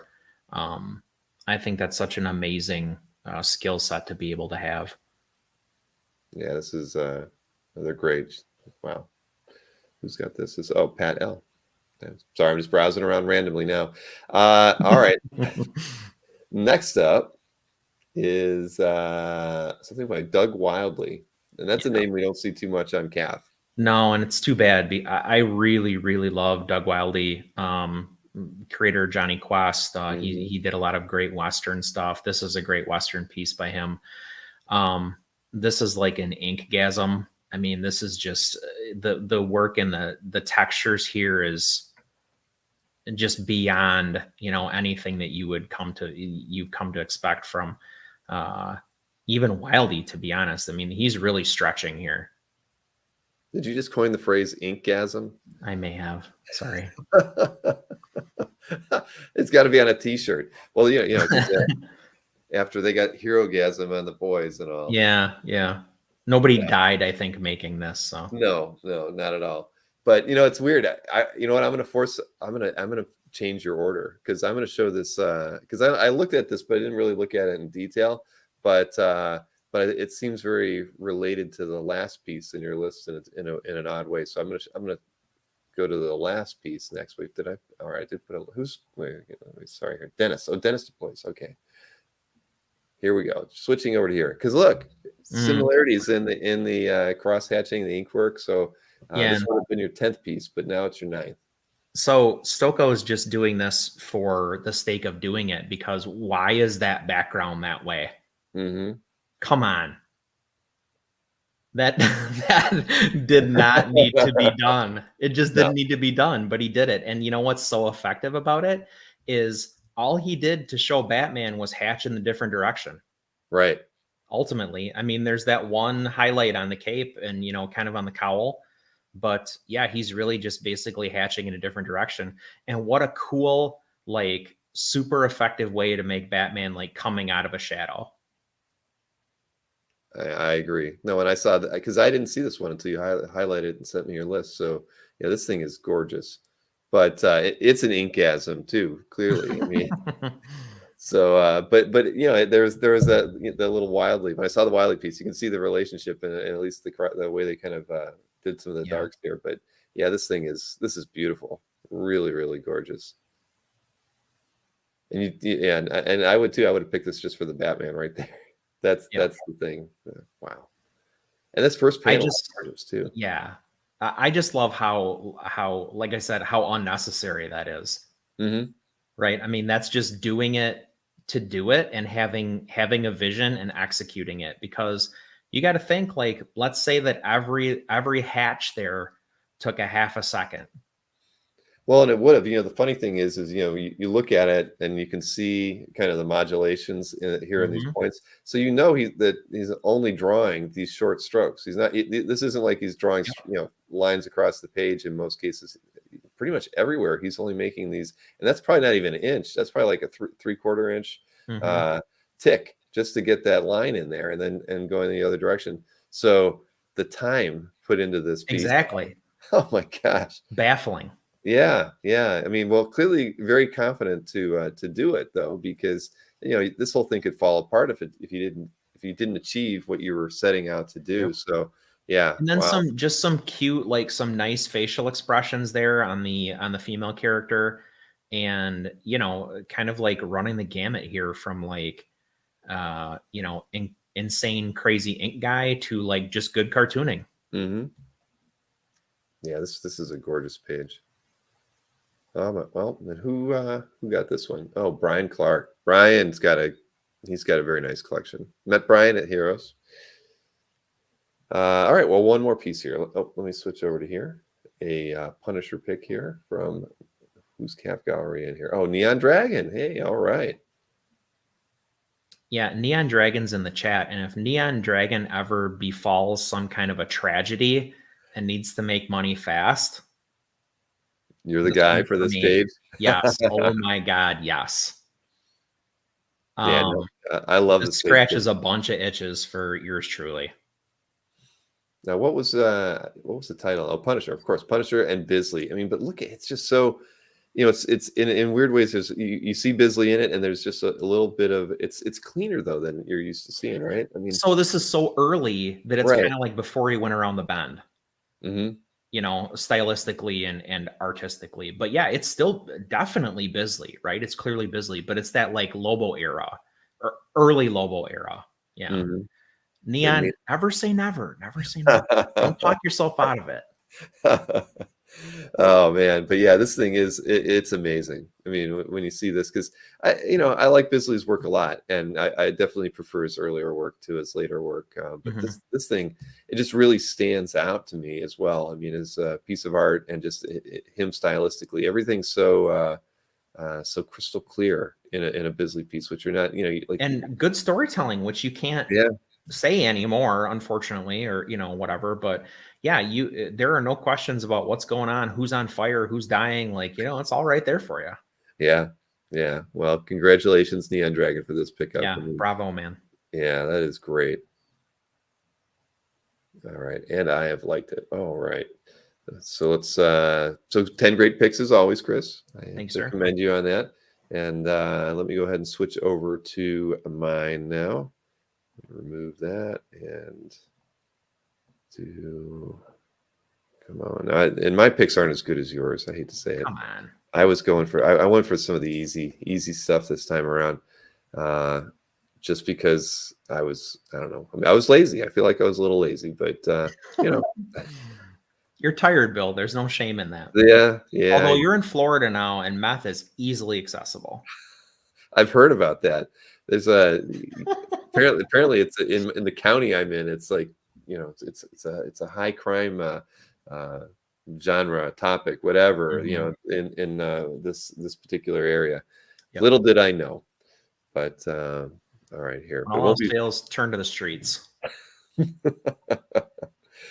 Now I know we saw this piece. What was it on a Heritage Recap, I think? But I mean, I don't know. I had to pick it because, you know, it's just one of my favorite moments in the book, and it's from the first issue.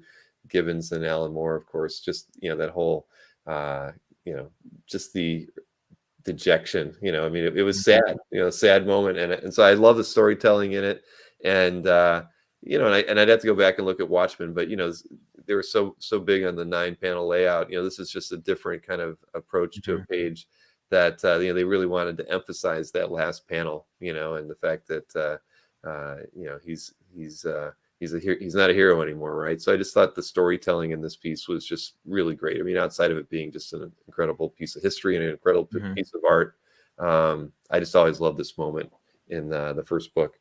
So that was kind of so it's a nostalgic pick for me, and yeah, I'm looking at it. I'm a big fan of the pages where Rorschach and Night Owl are together too. So that was a cool.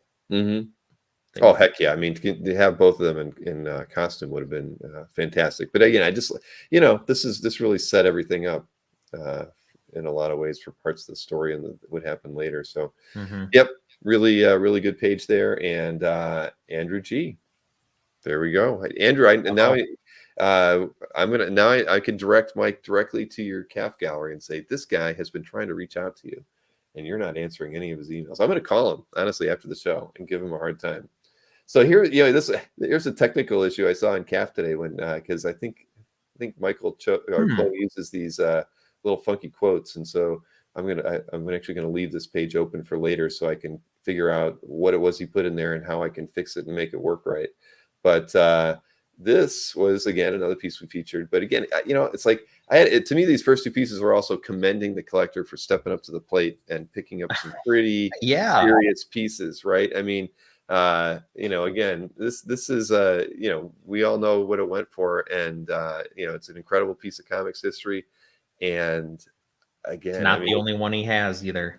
No, I know. And so you look at something like that, and it's just like, you know, sometimes the collector just needs to be, you know, congratulated on, you know, being able to realize a dream and pick up a piece that you know, that they really wanted. So, and you see that a lot. I mean, I you know, when I browse through CAF, you know, you kind of get the feeling for certain pieces, especially when you read through people's descriptions on their artwork, you know, pieces that were really either meant a lot or that they were really proud to have been able to add to their collections.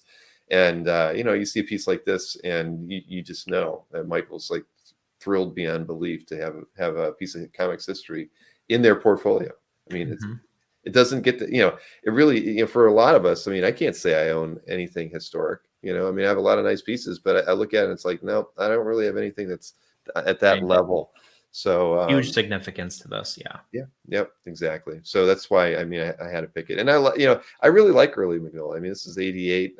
His signature is so damn cool, but I like this style a lot in here. I mean, it's, you know, it's not the Hellboy stuff that we're used to seeing, but it's moving that way, but yeah, not there yet. Yeah. I mean, I used to own a Magnola Alpha Flight page, and you know, it still had that this kind of looseness to it that, like you said, it might allude to where he was going, but it was still like this. And you know, I do have that Rocket Raccoon page, kind of same era as this. Just I love this period of his work as much as I love his current, you know, Hellboy stuff. So congrats to Michael on that one. And this is Mick Spidey fan. I had to pick it because everybody knows I want a Dave Cockrum X-Men page. And now that we know Mick Spidey fan is also picking up Dave Cockrum and probably, you know, anything else. I mean, look at this. This page is, and for me, I've told you I love Burns' early, like his first 6 to 10 issues. Cockrum, the same thing. I really, this is, if I was going to get anything, it would be from around this period, from issues, say, 96 to 109, 110, would be like my sweet spot to get a Byrne or Cockrum page. And so look at this thing. This is Cockrum at his best as far as, defining the action. I mean, when you were talking about the Punisher page, what's going on in every page. I mean, you've got the, Beast fighting Nightcrawler here. Mm-hmm. Every one of these pages, their panels, is just perfectly executed. It's so Dave. I mean, I look at this panel here, and just these little squiggly lines around Sykes' head with the little circles. I mean, that's Dave. I mean, Dave drew everything like that. And I mean, Dave kind of had a Gil Kane-ish kind of approach, I think, to his action and the way he kind of drew some of his characters. But this is, I mean, I wish this page was mine. So. Yeah, I get it. For me, it's cool to see, because this was the era where, the team from Giant Size had come in and they were kind of at odds with the original team. And so that's really cool from a nostalgic perspective, for sure. Mm-hmm. And then, I mean, the fact that it's, Cockrum inking Cockrum is extra cool. And then, for you, obviously, in particular, like, this is when, like, this is it for you. Oh yeah. I mean, and like when we talked with Dave, I mean, I started reading X-Men around 127, so I came back to this stuff later. But from the moment I saw Dave's work, I mean, I saw his work in the later run, and that's what made me really want to start, pick up the earlier books as well. But Dave always impressed me. I mean, I really always loved his style and his costume design. I mean, everybody, really commends him on his creativity, and he's just such a great creator. And this piece is drop dead gorgeous. So congrats to Scott for picking this thing up from X-Men 100. I'm putting my like on that one. Well, you're friends with Wingo, so maybe you'll get to see it in person sometime.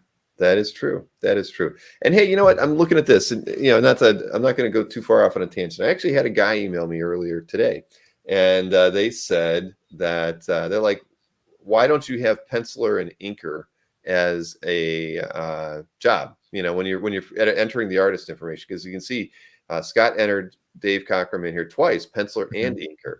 And so, and some people do that. I don't think most people do that, because I have to do all.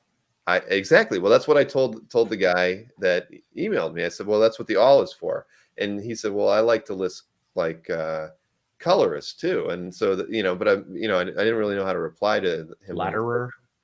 Right, but at the letterer, if they're on there, I mean, a colorist's work isn't actually on the artwork, so I don't see why they still wouldn't be okay with using all. If Dave Cockrum all, and then if you really want to list Wine as the colorist or something like that, just to kind of credit everybody properly, because some artists do like to list the writer, with the piece. I don't get that either, but yeah, okay. Yeah, but okay. I want you answered the question when you said I use all, because that's what I told him as well. That's what all's for. So that's using all too. Go chat. Yep. There we go. George says it as well. Yeah, like you said. All right, cool. That's. I didn't think I needed to add penciler and inker as an option. But I wanted to kind of hear what you felt as well. So good.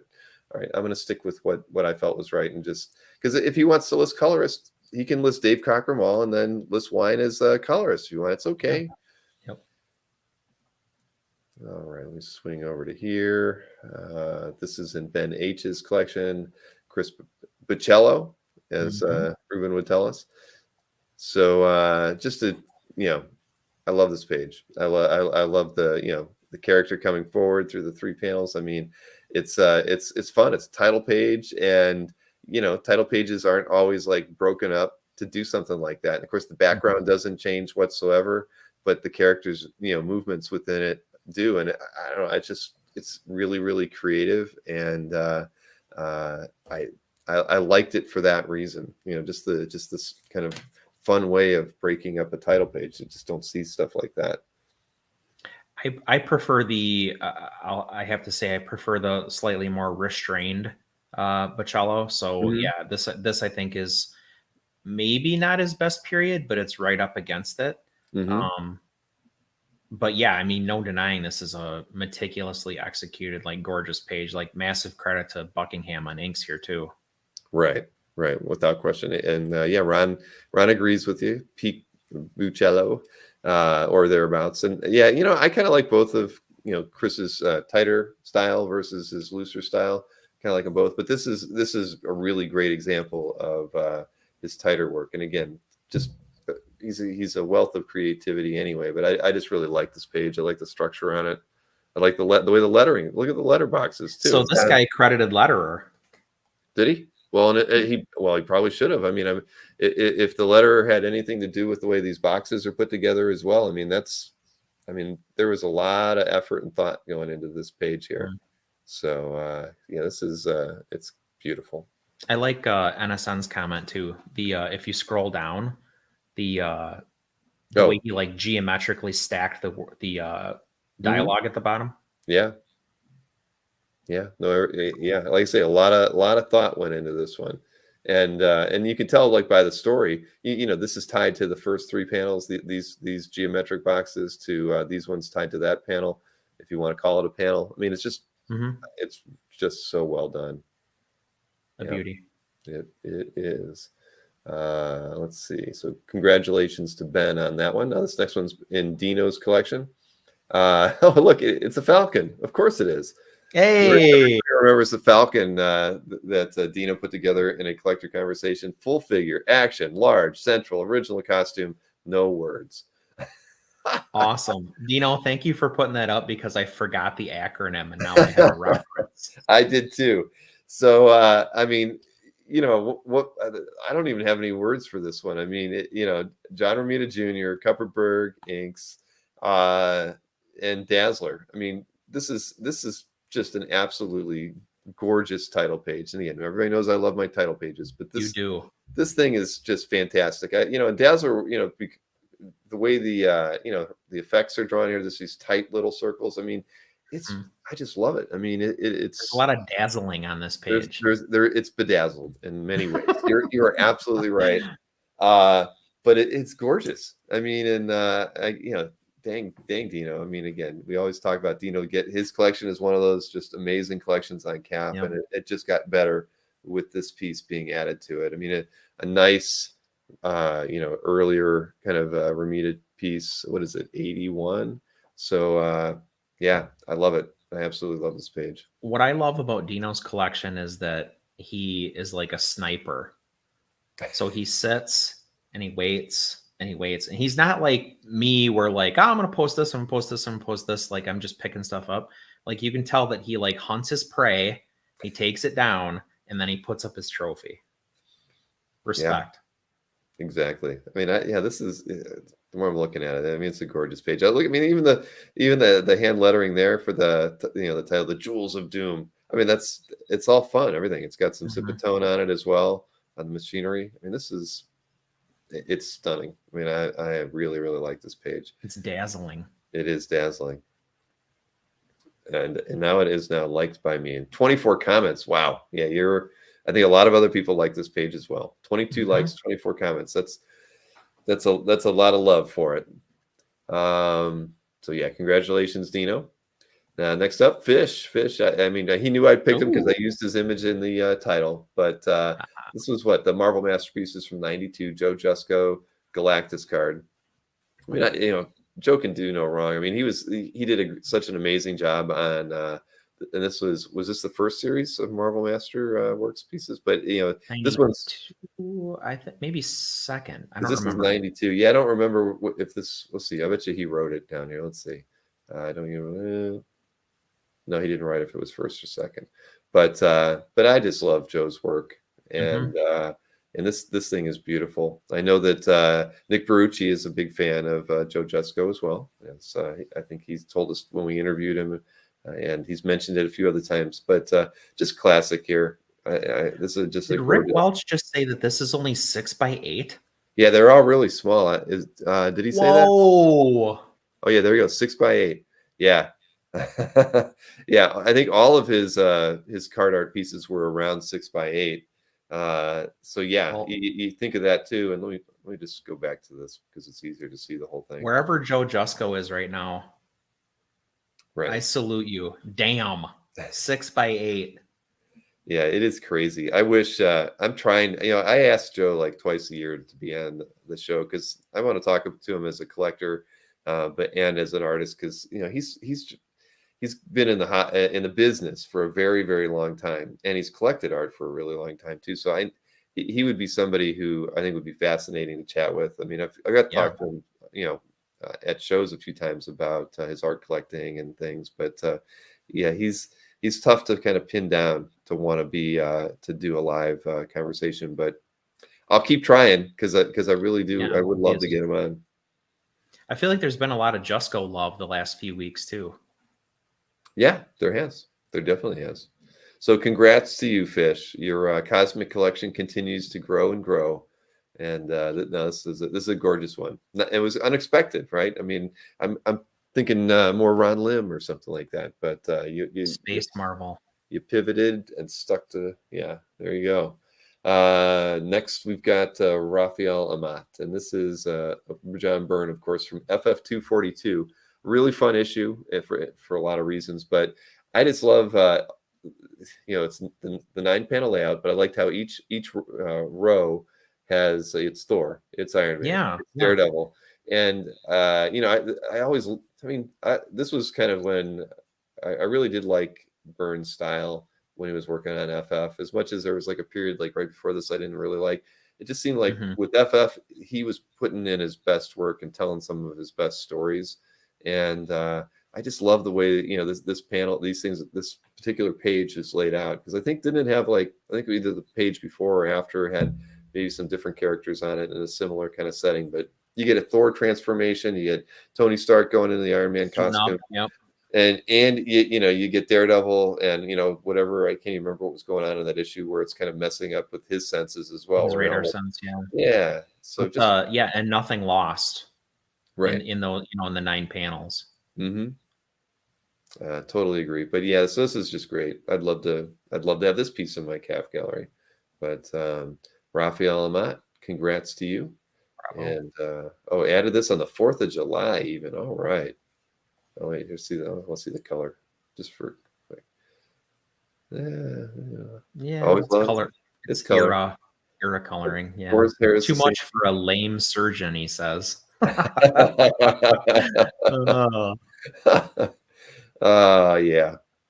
But great piece added to your collection, Raphael. So I've got a couple more here. Chris, I had to pick one. I actually had to wrestle on this one because Mikhail posted that cool Galactus, right? And you posted this Punisher, and I was like, okay, I could do this one, I could do that one, I could do this one, and I went with the Punisher. It was because you were going to be on here with me, so that they were both equally beautiful. But this thing is gorgeous. I mean, you must have been pretty thrilled. I mean, look at all the detail on there, man. And I know you've talked about his work before, just the different inking techniques in one piece, but this thing is just amazing, absolutely beautiful. I appreciate that. Yeah, the creativity in he's effectively designing a character there too, right? I mean, right. It doesn't even immediately read as the Punisher. You have to kind of think about it for a second, and you're like, oh, okay, yep, now I get it. But yeah, for me, this is all about like the achievement, the technical achievement that this represents, really. And we talked in the previous segment about that, the hatching and that Stoko piece. Well, look at this. I mean, like the stippling alone and the gradients that he gets in the stippling, it borders on fine art. What's the size on this one, Chris? I want to say it's 9x12. Wow. It's actually in a portfolio behind me, but I was beyond thrilled to get it, and I can't say enough nice things about Cam at Inky Knuckles, because this came from Cam. This was I don't know, long story for another time, but Cam surprised me with this, and I was just, my mouth dropped open. And he was at Matt was at Heroes. He was, and I took it up and said thank you, and got to talk to him for a minute, and very cool, very nice guy, and was really I'm so glad you like it, and that kind of stuff, which is always cool too. Said he had fun doing it, which I always get a kick out of. So of course. Well, I kind of it sucks because I actually didn't know he was there. There was people I missed at Heroes for as much as I walked around that show. I did not realize Matt was there. I mean, I talked with Cam for like 10 minutes, but I clearly wasn't paying enough attention. So, well, congrats for this. It's gorgeous. It's really thank you. Appreciate it. And let's see, I've got 2 more pieces here. Daryl R. Next up, Alex Reigel. I know you like that. Look, he put the birds. He gave the birds in here. Yeah. Well, he's used to using those little emojis. Look, he's even got it on Daryl's Bat Cave. He's got him there as well. But Daryl R. I mean, this is I love this piece. I think there's a lot of artists that kind of use similar kind of blocking styles that maybe similar to paperback artworks and those sorts of things. But this is just really, really well done, and I just love the colors choices in this one. I mean, I think they're really they're odd, but they all work really well together. Yeah, I love there's a lot of action in it. I mean, I love this the foreshortening of the boot over here. I mean, it's just crazy the way this page is laid out. So I don't know anything about this the story it's from, but I love this piece of art. So congrats to Daryl on it. I mean, look at that. That's a lot of effort in this piece. Yeah, it's gorgeous. I commented actually on the blocking that you mentioned because it kind of reminds me of when J.G. Jones was doing those covers for Wanted. Yeah, I was going to use him as a reference too. Yeah, or Black Widow as well.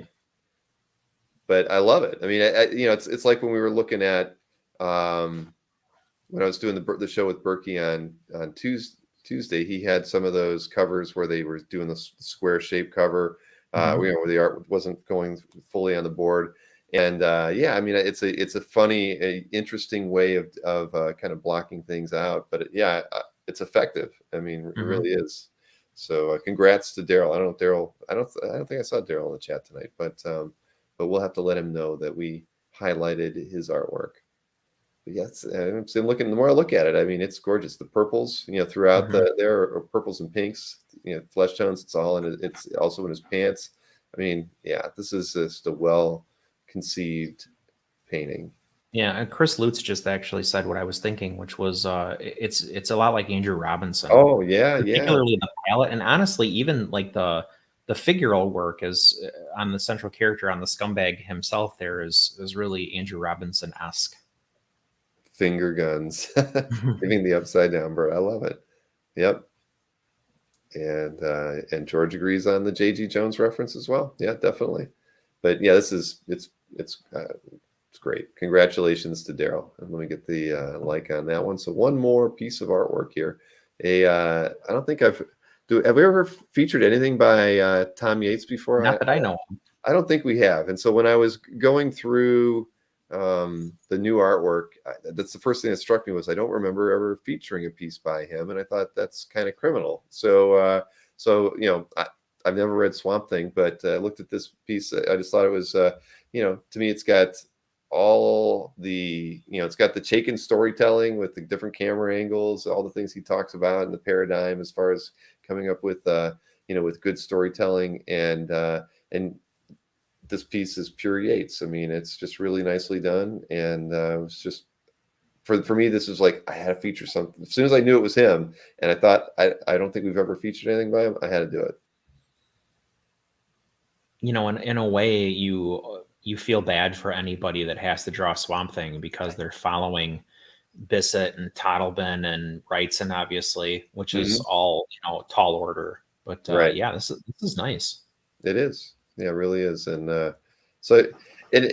we go through.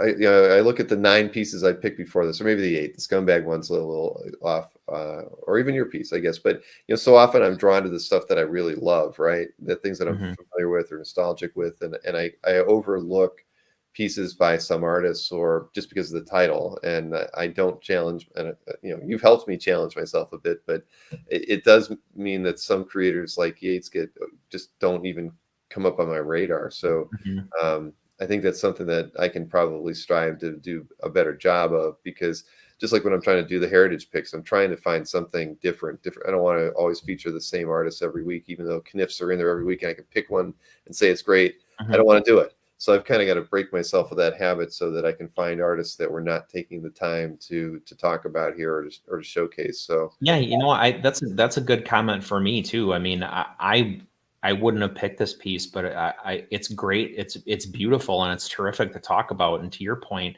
highlighting a maybe underappreciated or whatever you want to say, more unnoticed artist, I think is great at the same time. Nope, I completely agree. So yep. So I'm going to try to do better. Go no X characters one week, or and just stay focused on artists that I don't think we've featured often enough or whatnot. So I wanted to end with this piece just for that reason. And who's Calf Gallery? Oh, it's Rick W. Yeah, all right. I see this thing. I don't pay too much attention to the owners when I'm picking the pieces. So I only do, like, there's a couple people where I feel like, so Michael Clow is one where I'm like, well, I could pick 10 Michael Clow pieces this week. So I try not to do more than one, but other than that, I don't really pay attention to that. That is true. I mean, you're right there. If I see a piece by that Larry's posted, I'm like, oh, I feature Larry too much, or no, I don't. I don't. Larry, trust me, if you're there, I don't think that. But it's it does play into it sometimes. But that piece, I didn't even look. I had no idea it was Rick. So, but it was probably because I was focused on the Yates idea that I wanted to feature it, so I didn't even care who owned it. So, and lots of 9 comments. That's good. Very good. So, hey, Chris, can you hang out for a minute after, because I'm going to have to go, but I want to talk to you in the green room for a minute, if you don't mind. Give me a couple minutes and I'll be in there. But thank you as always for your picks. So if you can try to get me your picks early for next week, just so I can really get it all prepped and maybe I'll even get the thing done on my recording done on Tuesday, so I'm not racing on Wednesday. I like doing it Monday morning anyway, so yeah. Okay, cool. All right. Well, then, thank you as always, and I'll talk to you in a few minutes. Okay. Thanks, guys. All right. So, yeah, look, 2 hours and 12 minutes. That's not too bad. It's not a 3-hour show, but let's see. What did Tim say? It's okay, Bill. You're picking the pieces that you like. I get it. I know, but I want to kind of spread it around a bit more, because I see a piece like that Yates piece. I actually would like to own that. I mean, I really have been trying to branch out and get pieces when I'm over at Berkey's that aren't maybe my standard, kind of stuff that I'd go for. I'm not going to say what pieces by whom, and I've set aside, but I've been picking out pieces like this. And but when I do my picks every week, I kind of lose that whole thought and just dive in and look at the best of the best, or things that really just excite me, and I can do better. So yep. Hey, Scott, I hope you were here when I featured your X-Men pickup of Dave Cockrum from that issue 100, man. You're making me jealous. So one of these days, if I'm ever in your neck of the woods, I'd love to see it, because that's honestly probably one of the best Cockrum pages out there. That's probably on CAF. So congratulations for that pickup. And also thank you to Mr. Chris Lutz for doing the weekly flip this week. I appreciate that. Anybody, we won't need a flip for next week because of San Diego, but if anybody's out there that wants to do a flip, please get it to me after San Diego so we can have it in next Thursday's show. If you don't do one, then I'm going to have to do one. And we already saw me have to do a crib already, so we don't want me to do a flip as well. But, if anybody else can get me some, get me a couple, then that way I've got some in the queue, so that we don't have to worry about, I don't have to ask every week for it, but I'd like to do some more of those. But I'm going to call it a night. I do have quite a few things to do, and the roofers are going to be here. They told me at 6:30 tomorrow. So I'm going to have an early morning, because there's no way I'm going to sleep through people pounding on the ceiling above me. But I hope everybody has a great weekend. Again, you will see me again on Monday for the Hakes preview, and then after that, I will be in San Diego. So I'll do my best to let everybody know where I'll be during San Diego and when, but definitely kind of plan on Saturday afternoon.